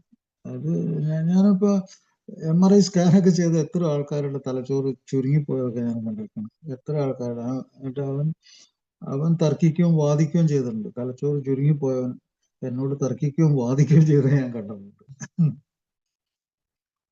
എന്നോട് അസഭ്യം പറഞ്ഞ അവനെ എനിക്കറിയാം. എന്നെ ഭീഷണിപ്പെടുത്തിയവനെ എനിക്കറിയാം. അവന് രോഗമുണ്ടെന്ന് പറഞ്ഞതിന്. അപ്പൊ ഞാനതൊന്നും വലിയ ഗൗരവമാക്കിയിട്ടില്ല. അവന് അത്രമാത്രം രോഗമുണ്ടെന്നുള്ളത് ഞാൻ മനസ്സിലാക്കിയെന്നുള്ളൂ. എന്നോട് ചീത്ത വിളിച്ചു പോയ പള്ളിയിലെ അച്ഛന്മാരുണ്ട്. ചികിത്സിച്ചപ്പോൾ അയാളെ ഡിസ്ചാർജ് ചെയ്യാറായിട്ടില്ല, അയാൾക്ക് രോഗം ഇപ്പോഴും തുടർന്നുകൊണ്ടിരിക്കുക എന്ന് പറഞ്ഞതിന് ചീത്ത വിളിച്ചു പോയ ഒരു പള്ളിയിലെ അച്ഛനുണ്ട്. അപ്പൊ നിങ്ങൾ ഏത് പൊസിഷനാണ്, എത്ര വലിയ പ്രൊഫഷണലാണ്, എത്ര വലിയ പണക്കാരനാണ്, അതൊന്നും ഈ രോഗത്തെ സംബന്ധിച്ച് ഒരു നമ്മള് പറഞ്ഞുകൊണ്ട് വന്ന എന്താണ്, മദ്യവും മറ്റ് ലഹരി വസ്തുക്കളും തമ്മിലുള്ള ബന്ധങ്ങളും നമ്മൾ ജീവിക്കാനുള്ള ചാൻസ് ഇല്ലാതാകുന്നത് നമ്മൾ എങ്ങനെ ഒരു ചികിത്സ ഇതില് വിട്ടു നിൽക്കല് എന്നുള്ള 24 മണിക്കൂർ പ്രോഗ്രാം കഴിഞ്ഞ് ഒരു 3 മാസമൊക്കെ ടാർഗറ്റ് ചെയ്യുക. അതിൽ കൂടി നിങ്ങൾക്ക് ലഭിക്കുന്ന ആദ്യത്തെ അനുഭവം എന്താണെന്ന് വെച്ചാൽ നിങ്ങൾക്ക് ടോളറേറ്റ് ചെയ്യാൻ പറ്റും. നിങ്ങൾക്ക് മറ്റ് അവസ്ഥകളിലൊക്കെ മദ്യത്തെ 8 പെഗ് 10 പെഗ് ഒക്കെ മദ്യം കഴിച്ച് നിങ്ങൾക്കിപ്പോൾ പൂർണ്ണമായിട്ടും മദ്യത്തിൽ നിന്ന് വിട്ടു നിൽക്കാൻ നിങ്ങളുടെ ശരീരം പ്രാപ്തി നേടി. അപ്പോൾ അത് നിങ്ങളുടെ ഏറ്റവും വലിയൊരു കഴിവാണ്. ശരീരത്തിന് തലച്ചോറിന് കിട്ടിയ ഏറ്റവും വലിയൊരു ഭയങ്കര സംഭവമാണ്. കാര്യങ്ങൾ മനസ്സിലാക്കാനും അതിൻ്റെ ഉള്ളിൽ ജീവിക്കാനും ഉള്ളൊരു പ്രാപ്തി അത് പതുക്കെ നേടിയെടുത്തു. Okay, number 1. അപ്പൊ അതിന് സമാധാനം കിട്ടിയിട്ടുണ്ട്. ഈ സമാധാനം ഒരിക്കൽ അനുഭവിച്ചവനാണ് ഈ 40 ദിവസം ശബരിമലയ്ക്ക് മാലയിട്ടിട്ട് കുടിക്കാതിരുന്നതിന്റെ അവന്റെ പൊങ്ങച്ചം, ആ 40 ദിവസത്തെ സമാധാനം അത് അവന് കിട്ടിയിട്ടുണ്ട്. അതിന്റെ മുകളിലാണ് അവനത് പറയുന്നത്. ഞാനത് ചെയ്തെന്നുള്ളത് വലിയ ഗമയോടുകൂടി പറയാൻ കാരണം അതാണ്, 40 ദിവസത്തെ സമാധാനം. അപ്പം 3 മാസത്തെ സമാധാനം, മനസ്സിന്റെ ഇളക്കങ്ങള്, കുതിച്ചു ചാടലുകള്, പൊട്ടിത്തെറിക്കലുകള്, അതൊക്കെ കുറഞ്ഞു. സമാധാനമായിട്ട് അവന് കുറച്ച് ഉറങ്ങാനൊക്കെ പറ്റും, ഭക്ഷണം കഴിക്കാൻ പറ്റും. അപ്പൊ അവൻ കമ്പയർ ചെയ്ത് നോക്കുവാണെങ്കിൽ, താരതമ്യപ്പെടുത്തി നോക്കുവാണെങ്കിൽ അവന്റെ ജീവിതം കുറെ മെച്ചപ്പെട്ട്, അവന്റെ കഴിവ് കുറെ മെച്ചപ്പെട്ട്, അവന്റെ സമീപനം കുറെ മെച്ചപ്പെട്ടു. ഓക്കെ. അത് കൂടാതെ അവന് അവലോകനം നടത്താനുള്ള, അവലോകനം എന്ന് പറഞ്ഞാൽ ചിന്തയാണ്. നമ്മുടെ ചിന്തയിൽ കൂടി, ചിന്ത എന്ന് പറഞ്ഞ ഭാഷ തന്നെയാണ്. ചിന്ത നമ്മുടെ ഉള്ളിലെ ഭാഷയാണ്. ഉള്ളിലെ നമ്മളെ തന്നെ വിലയിരുത്താം, അളന്നു നോക്കാം, തൂക്കി നോക്കാം ഒക്കെ ചെയ്യാൻ പറ്റും.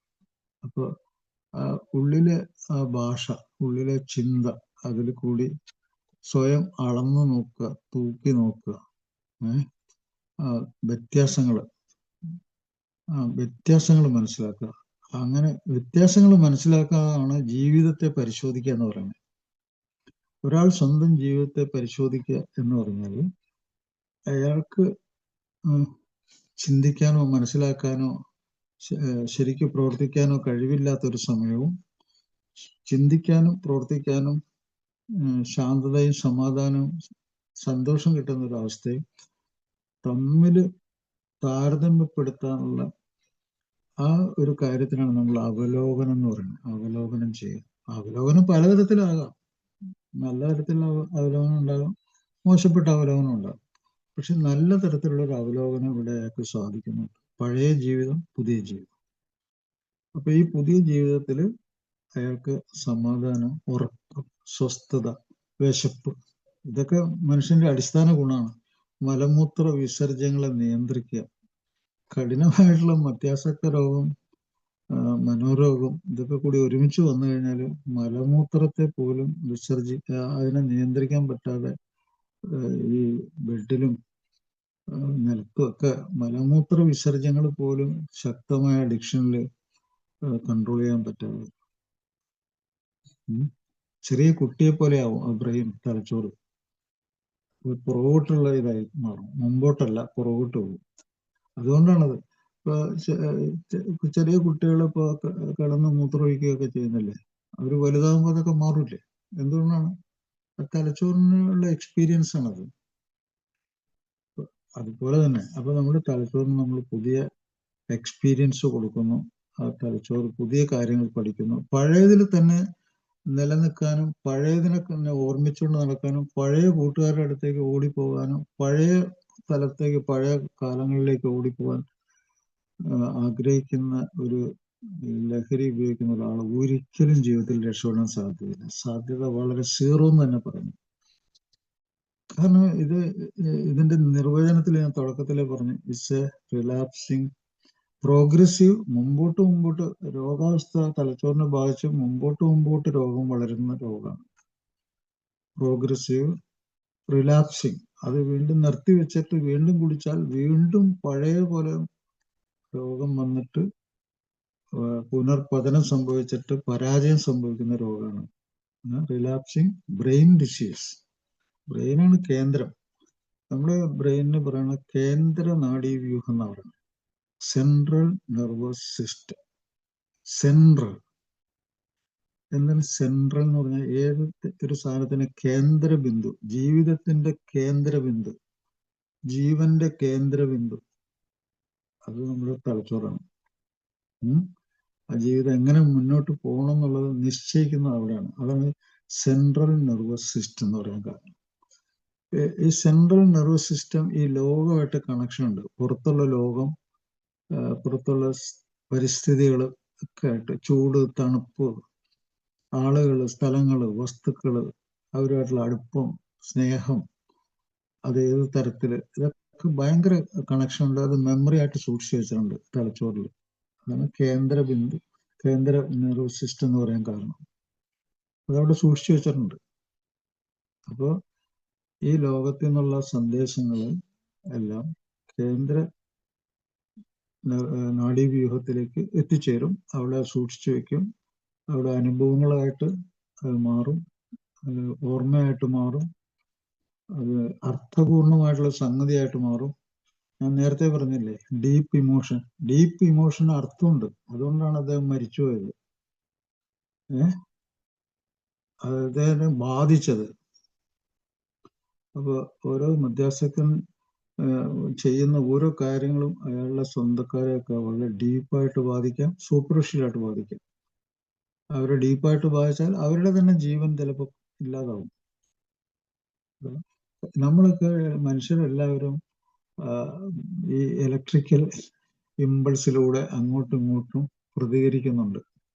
അതിന് നമ്മുടെ ഭാഷയുണ്ട്, നമ്മുടെ ചലനങ്ങളുണ്ട്, നമ്മുടെ മുഖത്തെ മാംസപേശികള്, ശരീരത്തിലെ അവയവങ്ങൾ, പ്രത്യേകിച്ച് കൈകാലുകള്, തല, അതൊക്കെ ആംഗ്യ ഭാഷകളൊക്കെ ഉണ്ടാക്കുന്നുണ്ട്. അത് മറ്റുള്ളവരിലേക്ക് സന്ദേശം കൈമാറുന്നുണ്ട്. അപ്പോൾ ഒരു ശരീരം മറ്റൊരു ശരീരത്തിലേക്ക് വിവരങ്ങൾ കൈമാറുന്നുണ്ട്. വിവരങ്ങൾ കൈമാറുന്നുണ്ട്, വികാരങ്ങൾ കൈമാറുന്നുണ്ട്, ഫീലിങ്സ് ഉണ്ട്. അപ്പൊ അതൊക്കെ നിസ്സാര സംഗതികളല്ല. അപ്പൊ നമ്മൾ മനുഷ്യരൊക്കെ ഒറ്റയ്ക്ക് ജീവിക്കാൻ പറ്റില്ല, ഉപദ്രവിച്ചുകൊണ്ട് ജീവിക്കാനും പറ്റില്ല. നിരന്തരം ഒരാളെ ഉപദ്രവിച്ചുകൊണ്ട് ജീവിക്കുകയാണെങ്കിൽ ജീവിതമാവില്ല, പൊട്ടത്തരമാണ്, അത് മണ്ടത്തരമാണ്.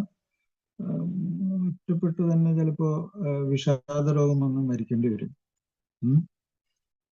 അപ്പൊ അങ്ങനത്തെ ഒരു ഏറ്റവും വലിയ രോഗമാണ് മദ്യാസക്ത രോഗവും പുകവലി, അങ്ങനെയുള്ള രോഗങ്ങളൊക്കെ ഉണ്ടാക്കുന്ന ഒരു വലിയ രോഗമാണ്. അപ്പൊ ഈ പുകവലിക്കുന്ന ആൾക്ക് മറ്റു മാനസിക രോഗങ്ങളുണ്ടെങ്കിൽ അത് ഭയങ്കര ഗൗരവമായിട്ട് ബാധിക്കും.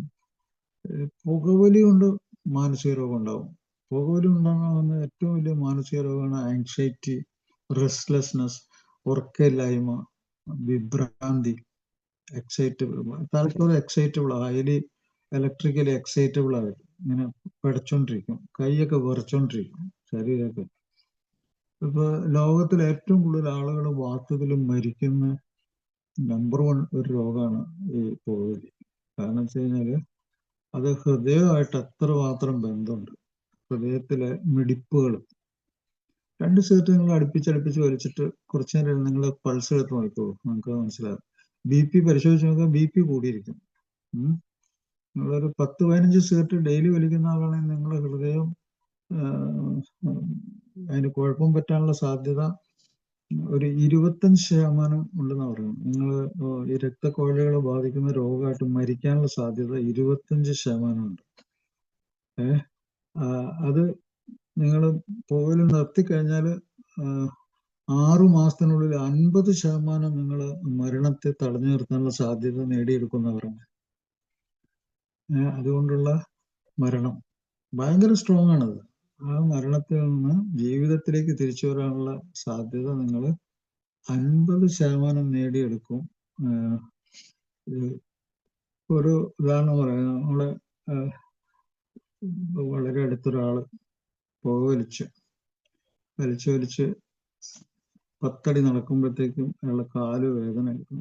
അയാൾക്കാണെങ്കിൽ കാല് കൊണ്ട് ഭയങ്കരമായിട്ട് ജോലി എടുക്കേണ്ട ആളാണ്.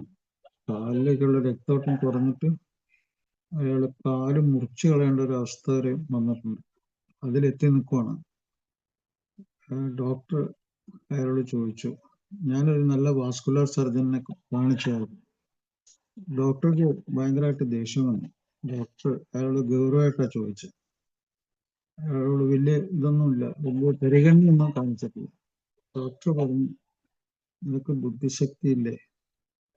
ബുദ്ധിയില്ലാത്ത ഒരാളാണോ നീ? നിനക്ക് ഗൗരവമുള്ളൊരു ജോലി ചെയ്യേണ്ട ആളല്ലേ? നിന്റെ കാല് മുറിച്ചു കളഞ്ഞാൽ നീ എങ്ങനെ ജീവിക്കും?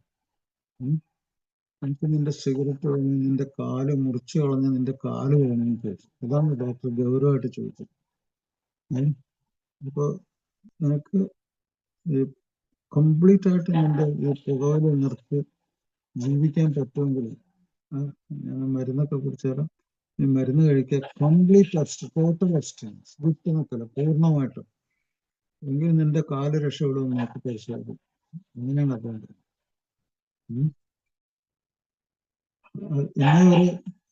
ഇന്ന ഒരു ആ ഇടപെടല് ഇടപെടലിൽ അയാൾ ശരിക്കും ഭയപ്പെട്ടു. അത് കാല് മുറിച്ചു കളയുന്ന അവസ്ഥ തന്നെയാണ് അദ്ദേഹത്തിന്. ഭയപ്പെട്ടു. കാല് രക്ഷപ്പെട്ടു. പിന്നെ കാലല്ല രക്ഷപ്പെട്ട, കൂടുതൽ ഹൃദയം രക്ഷപ്പെട്ടു. കാരണം അത് കാലിലൊരു സൂക്കേടായിട്ട് തുടങ്ങിയെങ്കിലും അത് പിന്നെ അടുത്ത ഹൃദയത്തെ ബാധിച്ച് ഒരു ശക്തമായ ഒരു ഹാർട്ട് അറ്റാക്ക്, അല്ലെങ്കിൽ ചിലപ്പോൾ തലച്ചോറിന്റെ ഒരു ഭാഗത്ത് രക്തപ്രവാഹം മറ്റൊരു വശം തളർന്നു പോയി ആകാശത്തേക്ക് നോക്കി കിടക്കേണ്ടി വരും. അപ്പൊ കാരണം ഈ നിക്കോട്ടിനും അതിലടങ്ങിയിട്ടുള്ള കെമിക്കൽസിലും ഈ രക്തക്കുഴല്, ഹൃദയത്തിന്റെ ഉള്ളിൽ നിന്ന് വരുന്ന രക്തക്കുഴലിന്റെ ഉള്ളില് അതിനെ ഇളക്കി മാറ്റി അവിടെ രക്തത്തിന്റെ ഒരു കട്ട ഉണ്ടാക്കി രക്തം കംപ്ലീറ്റ് ബ്ലോക്ക് ഉണ്ടാക്കാൻ അധികം സമയം നിന്നു. അത് ഇളകിയിരിക്കുവാണെങ്കിൽ ഒരാഴ്ച കൊണ്ടാണ് മരിക്കാൻ ചെയ്യാം. അപ്പൊ അങ്ങനത്തെ സൂക്കേടാണ്, അൺസ്റ്റേബിൾ ആണത്. അങ്ങനെ അത് ശാസ്ത്രമാണത്. ഇപ്പൊ പുകവലിയെ കുറിച്ചുള്ള ശാസ്ത്രം വന്നതിന് ശേഷം ഉണ്ടല്ലോ, യൂറോപ്പിലും അമേരിക്കയിലൊക്കെ ചെറുപ്പക്കാർ, നല്ലൊരു ശതമാനം ആൾക്കാർ അവര് ഗൗരവമായിട്ട് അത് പഠിച്ചു കഴിഞ്ഞ ആൾക്കാർ, അവര് വെറുതെ അങ്ങനെ ബ്ലാ ബ്ലാന്ന് വർത്താനം പറയാനല്ല, അവരതിന്റെ ചിത്രങ്ങളൊക്കെ കാണിച്ചു കൊടുക്കും, രക്തം ഒഴുകുന്ന കാണിച്ചു, ഹാർട്ടിന്റെ പമ്പിങ് കാണിച്ചു കൊടുക്കും, പുകവലി കൊണ്ട് രക്തക്കുഴലിന്റെ ഉൾഭിത്തിക്ക് കേടുവരുന്നത് കാണിച്ചു കൊടുക്കും, അവിടെ രക്തം കട്ടി പിടിച്ച് ബ്ലോക്ക് വരുന്നത് കാണിച്ചു കൊടുക്കും. അപ്പൊ അതോടുകൂടി അവർക്കത് മനസ്സിലായ ആളുകൾ അതെല്ലാം ഒഴിവാക്കി. പക്ഷെ ഇങ്ങനെയുള്ള മനസ്സിലാക്കലിനെ പോലും അതിജീവിച്ചിട്ട് ലഹരി വസ്തുക്കൾ ഉപയോഗിക്കുന്ന ഒരവസ്ഥയുണ്ട്. അങ്ങനത്തെ അവസ്ഥകളുണ്ട് നമ്മുടെ ജീവിതത്തിൽ. അതെങ്ങനെയാണ്? പെട്ടെന്ന് നമുക്ക് ഒരു സംഘർഷം വരുമ്പോൾ, പെട്ടെന്ന് ജീവിതത്തിൽ എന്തെങ്കിലും ഒരു പരാജയം വരുമ്പോൾ അതിനെ അതിജീവിക്കാനായിട്ട് ഒരു മനുഷ്യൻ ആദ്യം കണ്ടുവെക്കുന്ന സാധനം അവൻ ഉപയോഗിക്കുന്ന ലഹരി സാധനം. അത് ആ ലഹരി സാധനം അവന്റെ ദുഃഖത്തിന് പോലെ സന്തോഷം ഉണ്ടാക്കുന്നു. അത് അല്ലെങ്കിൽ അവൻ മരിക്കണം എന്ന് വിചാരിക്കുകയാണെങ്കിൽ അതായിരിക്കും അവൻ ഉപയോഗിക്കുന്നത്. എന്താണ് അതിന്റെ കാരണം? അവന്റെ ജീവിതത്തിൽ അവന്റെ തലച്ചോറ് പഠിച്ച പൊട്ടത്തരം നിറഞ്ഞ ഏറ്റവും വലിയ പാഠങ്ങൾ അവന്റെ ഈ തലച്ചോറിനെ ഉപദ്രവിക്കുക എന്നുള്ളതാണ്. അതിനെ ഉപദ്രവിച്ച്, അവന്റെ ശരീരത്തെ ഉപദ്രവിച്ച്, അതാണ് മദ്യപാനം, മറ്റു ലഹരി ഉപയോഗിക്കുന്ന പല ആൾക്കാരും ബ്ലേഡ് കൊണ്ടൊക്കെ ശരീരം വരയുക, തല കൊണ്ട് അവിടെ ഇടിക്കുക, കൈ കൊണ്ട് പാറയുടെ മുകളിൽ അല്ലെങ്കിൽ മറ്റേ മുറിവുണ്ടാക്കുന്ന എന്തിലെങ്കിലും ഇടിക്കുക, അട്ടഹസിക്കുക, പൊട്ടിത്തെറിക്കുക. പക്ഷെ കുറെ കാലം ഇങ്ങനെയൊക്കെ വരുമ്പോഴത്തേക്കും നമ്മളെ ഈ തലച്ചോറ് ട്രെയിൻഡ് ആയിപ്പോകും. തലച്ചോറ് ഇങ്ങനെയുള്ള ഈ വികാരങ്ങളുടെയും ഇങ്ങനെ ഇളക്കങ്ങളുടെയും ഒരു ഇമേജ് കണ്ടത് ആണെങ്കിൽ അതിനെന്താ ഇഷ്ടം എന്നറിയാമോ? അതിനിങ്ങനെ ചെതറിക്കിടക്കുന്ന സാധനങ്ങൾ, പൊട്ടിയ ഗ്ലാസ്സുകൾ, കീറിപ്പറഞ്ഞ വസ്ത്രങ്ങൾ, അല്ലെങ്കിൽ അടി കൊണ്ട് കിടക്കുന്ന ആരെങ്കിലും മനുഷ്യര്, പൊളിച്ച കസേരകൾ, അതൊക്കെ കാണുമ്പോൾ തലച്ചോറിന് ഭയങ്കര ഒരു സംഗതിയായി മാറും. പിന്നെ അതിന് എപ്പോഴും ഇഷ്ടം അത് കണ്ട് അത് താൻ എന്തോ ഒരു വലിയ സംഭവം നടത്തി. അതാണ് ഇപ്പൊ അത്യാവശ്യത്തിന് വീട്ടിലേക്ക് വരുമ്പോൾ ഭാര്യയായിട്ട് സംസാരിച്ച് എന്തെങ്കിലും ഒരു പ്രശ്നം വന്ന് അവന് ആദ്യം ചെയ്യുന്ന, അവിടെ ദാരിദ്ര്യം പിടിച്ച രണ്ട് പിള്ളേരിരുന്ന് അവിടെ ഇരിക്കുന്നുണ്ടോ, തലയും ചൊറിഞ്ഞ് അവിടെ ഇരിക്കുന്നുണ്ടോ, അതിങ്ങടെ കഴിക്കാനുള്ള ചോറും പാത്രം എടുത്ത് അവൻ ദൂരെ വലിച്ചെറിഞ്ഞ് കളയും. അവൻ പിന്നെ അത് സ്ഥിരം ആ പണി ചെയ്യും. ഒന്ന് ആലോചിച്ച് നോക്കുക. എന്തുകൊണ്ട് അവനത് സ്ഥിരം ചെയ്യുന്നത്? കാരണം അങ്ങനെ ചെതറിക്കിടക്കുന്ന സാധനങ്ങളാണ് അവന്റെ തലച്ചോറിന് ഏറ്റവും ഇഷ്ടപ്പെട്ട സാധനം. അതാണ് അഡിക്ഷൻ. അപ്പോൾ ഞാൻ ഇത്രയും നേരം പറഞ്ഞ ഈ കാര്യങ്ങൾ പല മറ്റു ലഹരി വസ്തുക്കളെ പറ്റി ഞാൻ പറഞ്ഞില്ല. ഇപ്പോൾ ഉദാഹരണത്തിന് MDMA എന്ന് പറഞ്ഞ സാധനം നമ്മുടെ നാട്ടിലെ പിള്ളേരൊക്കെ ഭയങ്കര നിസ്സാരമായിട്ട് കരുതി ഉപയോഗിക്കുന്നുണ്ട്.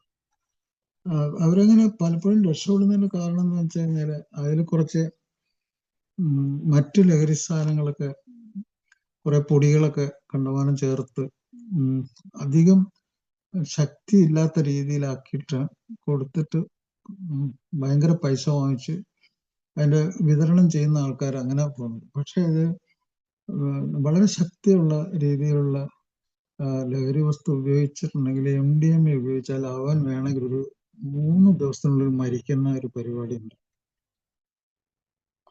3 ദിവസം ശക്തമായ അളവിലുള്ള MDMA ഉപയോഗിച്ച് അവൻ 4ാമത്തെ ദിവസം മരിക്കും. എനിക്കറിയാം. ഭൂരിഭാഗം രക്ഷപ്പെടുന്നത് അതിൽ കൃത്രിമം കാണിച്ച് അവന് സപ്ലൈ ചെയ്യുന്നതുകൊണ്ട്. കാരണം ഇവൻ മരിച്ചു കഴിഞ്ഞാൽ പോലീസ് അവനും മറ്റവനെ തേടി അവിടെ എത്തും. പോലീസ് അവനെ പൊക്കിക്കൊണ്ട് പോകും. അതുകൊണ്ട് അവൻ കഴിയുന്നതും അത് ഇല്ലാത്ത ഒരു ഇതായിരിക്കും സപ്ലൈ ചെയ്യുന്നത് തന്നെ. എന്താണെന്നറിയോ? അവന് അപസ്മാരം വരും. ശക്തമായ അപസ്മാരം. അവന് ഉറക്കം വരില്ല. അവൻ വിചാരിക്കുന്നത് ലൈംഗികമായിട്ടുള്ള ഭയങ്കര ഉത്തേജനങ്ങൾ അവന് വരും. അതുകൊണ്ട് അത് സംഭവമാണ്, അവന് അത് ചെയ്യാം ഇത് ചെയ്യാം എന്നൊക്കെയുള്ള ചില ധാരണകളൊക്കെ ഉണ്ടാവും. ശരീരത്തിനെ കൊണ്ട് എന്ത് പണിയും അവന് ചെയ്യാൻ പറ്റും എന്നൊക്കെയുള്ള ഒരു മിഥ്യായ ധാരണയുണ്ട്.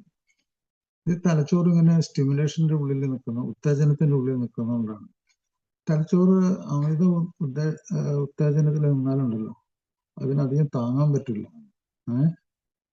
അത് അതിൻ്റെ ഉള്ളിൽ തന്നെ അവന് അപസ്മാരം വന്ന് മയക്ലോണസ് അല്ലെങ്കിൽ എപ്പിലെപ്സി, അതിൻ്റെ ഉള്ളിൽ അവൻ്റെ ഹാർട്ട്, ലങ്സ് അതിൻ്റെയൊക്കെ പണി മുടങ്ങിപ്പോകും, തീർന്നു പോകും, ഉറപ്പാണ്. അല്ലെങ്കിൽ അവൻ ചിലപ്പോൾ സൂയിസൈഡൽ അറ്റംപ്റ്റ് നടത്തും, അല്ലെങ്കിൽ അവൻ കൂടെയുള്ള ആളെ കൊല്ലാനും സാധ്യതയുണ്ട്. MDMA ഭയങ്കര ഒരു സംഭവമായിട്ട് ഇവിടുത്തെ ചെറുപ്പക്കാർ, പല ആൾക്കാർ ഇങ്ങനെ അതിനെ കൊണ്ടാട്ടം. അവർ രക്ഷപ്പെടുന്നത് അവർക്ക് സപ്ലൈ ചെയ്യുന്ന ആളുകളുടെ ഒരു ഇതുകൊണ്ടാണ്. കാരണം അവനെ പിടിക്കാൻ പോലീസ് ഇവൻ മരിച്ചു കഴിഞ്ഞാൽ അവിടെ തന്നെ ചെല്ലും. അപ്പൊ അതുകൊണ്ട് അവനതിൽ കുറച്ച് കാര്യങ്ങൾ, എന്തെങ്കിലും പൊടികളൊക്കെ ചേർത്തിട്ടേ കൊടുക്കുള്ളൂ. പല ലഹരി വസ്തുക്കളും ഇങ്ങനെ കുറെ അധികം ഡൈലൂഷനൊക്കെ നടത്തിയിട്ടാണ് ഇങ്ങനെയുള്ള സാധനങ്ങളൊക്കെ കൊടുക്കുന്നത്.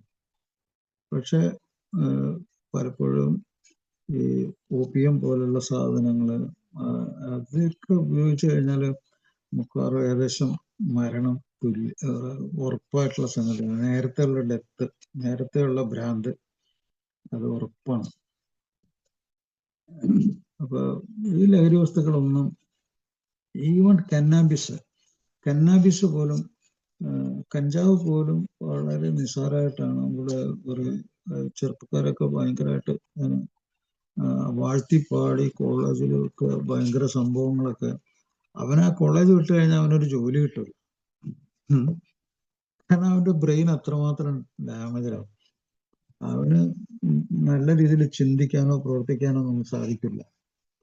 ആ വിദ്യാഭ്യാസം കൊണ്ട് വലിയ ഗുണമൊന്നും കിട്ടില്ല. കോളേജിലൊക്കെ കയറി ഇറങ്ങി നടന്ന് പറയുന്നല്ലാതെ. അപ്പൊ അവന്റെ ഇമോഷണൽ അൺസ്റ്റെബിലിറ്റി, അത് തന്നെയല്ല ഏറ്റവും കൂടുതൽ റിക്കവറിക്ക് ഭയങ്കര സാധ്യത കുറവുള്ള സംഗതിയാണ് ഈ കന്നാബിസൊക്കെ, കഞ്ചാവൊക്കെ. അപ്പൊ പല സ്ഥലത്തുനിന്നും ആളുകൾ കന്നാബിസിന് വേണ്ടി ഇവിടെയൊക്കെ ഇന്ത്യയിലൊക്കെ ടൂറിസത്തിന്റെ ഇതിലൊക്കെ വരുന്നുണ്ട്. അത് അഡിക്റ്റഡ് ആയിട്ടുള്ള ആൾക്കാരാണ് അവിടുത്തെ അവരെ ഇവിടെ വരുന്നത്. അവൈലബിലിറ്റി ഉണ്ട്. അത് നമ്മൾ ഈ ജീവിതത്തിൽ നമുക്ക് കുറച്ചു കാലെങ്കിലും ഈ ജീവിതത്തിൽ നമ്മളൊരു ഹ്യൂമൻ സ്പിരിച്വൽ ലൈഫ്, ഞാനിപ്പോഴും 5 കാര്യങ്ങൾ പറയുന്നുണ്ട്. നമ്മുടെ ഈ ബ്രെയിനും ഈ ബോഡിയും ഈ ജീവിതമായിട്ട് ബന്ധപ്പെട്ട് 5 കാര്യങ്ങൾ എപ്പോഴും പറയുന്നുണ്ട്. ഈ 5 കാര്യങ്ങളും ചേർന്നുള്ള ഒരു വലുതായ ഒരു സംഗതി അതിൽ നിങ്ങൾ വിശ്വസിക്കുന്നുണ്ടെങ്കിൽ വിശ്വസിക്കുക. കാരണം ഇന്ന് ഞാൻ പറയുന്നു, നമ്മുടെ ഈ ജീവിതത്തിൽ പുറത്തുള്ള ഒരു ലോകം നമ്മുടെ ഉള്ളിൽ, നമ്മൾ തലച്ചോറിലേക്ക് കയറിയിട്ട് അതിൻ്റെ ഉള്ളിൽ കൂടിയാണ് ശരീരത്തിൽ നമുക്ക് ബുദ്ധിശക്തിയും നല്ല വികാരങ്ങളും പൊരുത്തം ഒക്കെ ഉണ്ടാക്കി തരുന്നത് അതാണ്. അപ്പോൾ ഈ ശരീരത്തിനെ നമ്മൾ റെസ്പെക്ട് ചെയ്യുക. അതിന് നമ്മള് മനസ്സെന്ന് പറഞ്ഞാൽ നമ്മുടെ ബ്രെയിൻ തന്നെയാണ്. നമ്മൾ ബ്രെയിനെ നമ്മൾ റെസ്പെക്ട് ചെയ്യുക. അതുപോലെ നമ്മളെ ബന്ധങ്ങൾ ഇല്ലാതെ നമുക്ക് ഒരു ദിവസം പോലും ജീവിക്കാൻ പറ്റില്ല. അതുപോലെ ബന്ധങ്ങളെ നമ്മൾ വളരെ ഗൗരവത്തോടെ കണക്ക്. നാലാമത്തെ സംഗതി എന്ന് വെച്ചാൽ ബോധം എന്ന് പറഞ്ഞു കഴിഞ്ഞാൽ ബന്ധമാണ്. അത് ഇതില് ഒരു ഭാഗം തന്നെയാണ്. പിന്നെ യാഥാർത്ഥ്യ ബോധം, സത്യമായിട്ടും മിസ്റ്റിക്കുകൾ എന്ന് പറഞ്ഞ ആൾക്കാരെ നിങ്ങൾ കേട്ടിട്ടുണ്ടാവും. എവിടെയോ ഇരിക്കുന്ന എന്തോ കുറെ ചെകുത്താന്മാരോ കുറച്ച് ദൈവങ്ങളോ നമ്മൾ എവിടെ ഇരുന്ന് നമ്മളെ പരീക്ഷിക്കുന്നു, നമ്മൾ മനസ്സിൽ കയറുന്നു.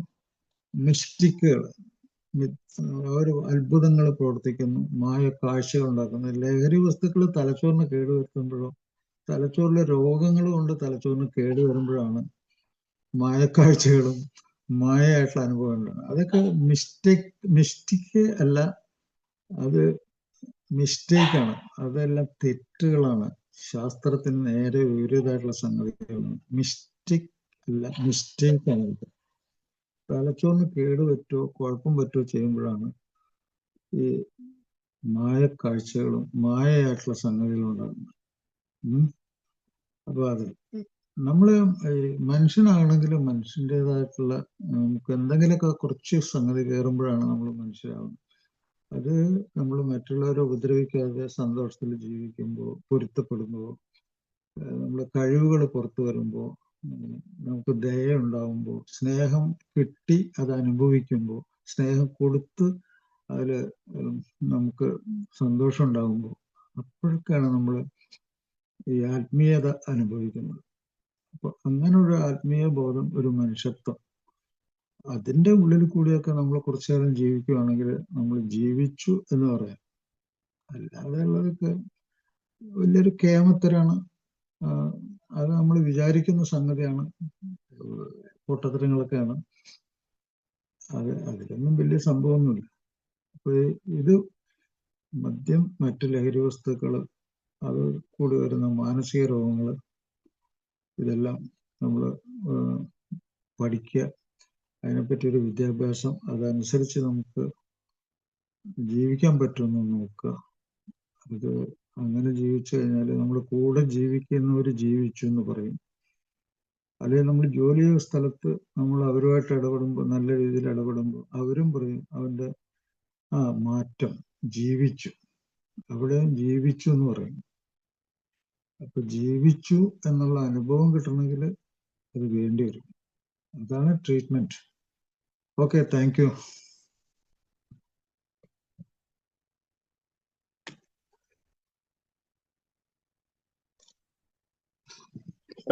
Thank you doctor. ഞങ്ങൾക്ക് വേണ്ടി ഇത്രയും നേരം ചെലവഴിച്ചാണ്. 10:16. Thank you. അപ്പോ ഇന്നിപ്പോ ഡോക്ടറോടുള്ള ചോദ്യങ്ങളൊന്നും മാറ്റിയേക്കല്ലേ? തീർച്ചയായിട്ടും. Thank you doctor. സമയം 10:16. Thank you.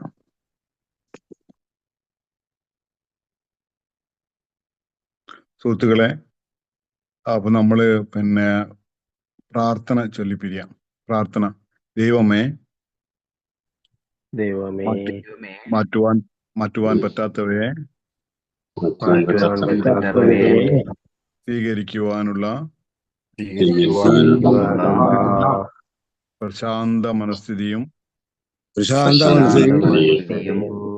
മാറ്റുവാൻ പറ്റുന്നവയെ മാറ്റുവാനുള്ള ധൈര്യവും ഇവയെ തമ്മിൽ വേർതിരിച്ചറിയുവാനുള്ള വിവേകവും ഞങ്ങൾക്ക് നൽകണമേ.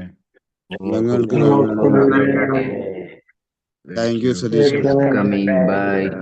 Thank you, doctor. Thank you, Thank doctor. you all. Thank you. Thank you. Thank you. Good night. Doctor അറിഞ്ഞു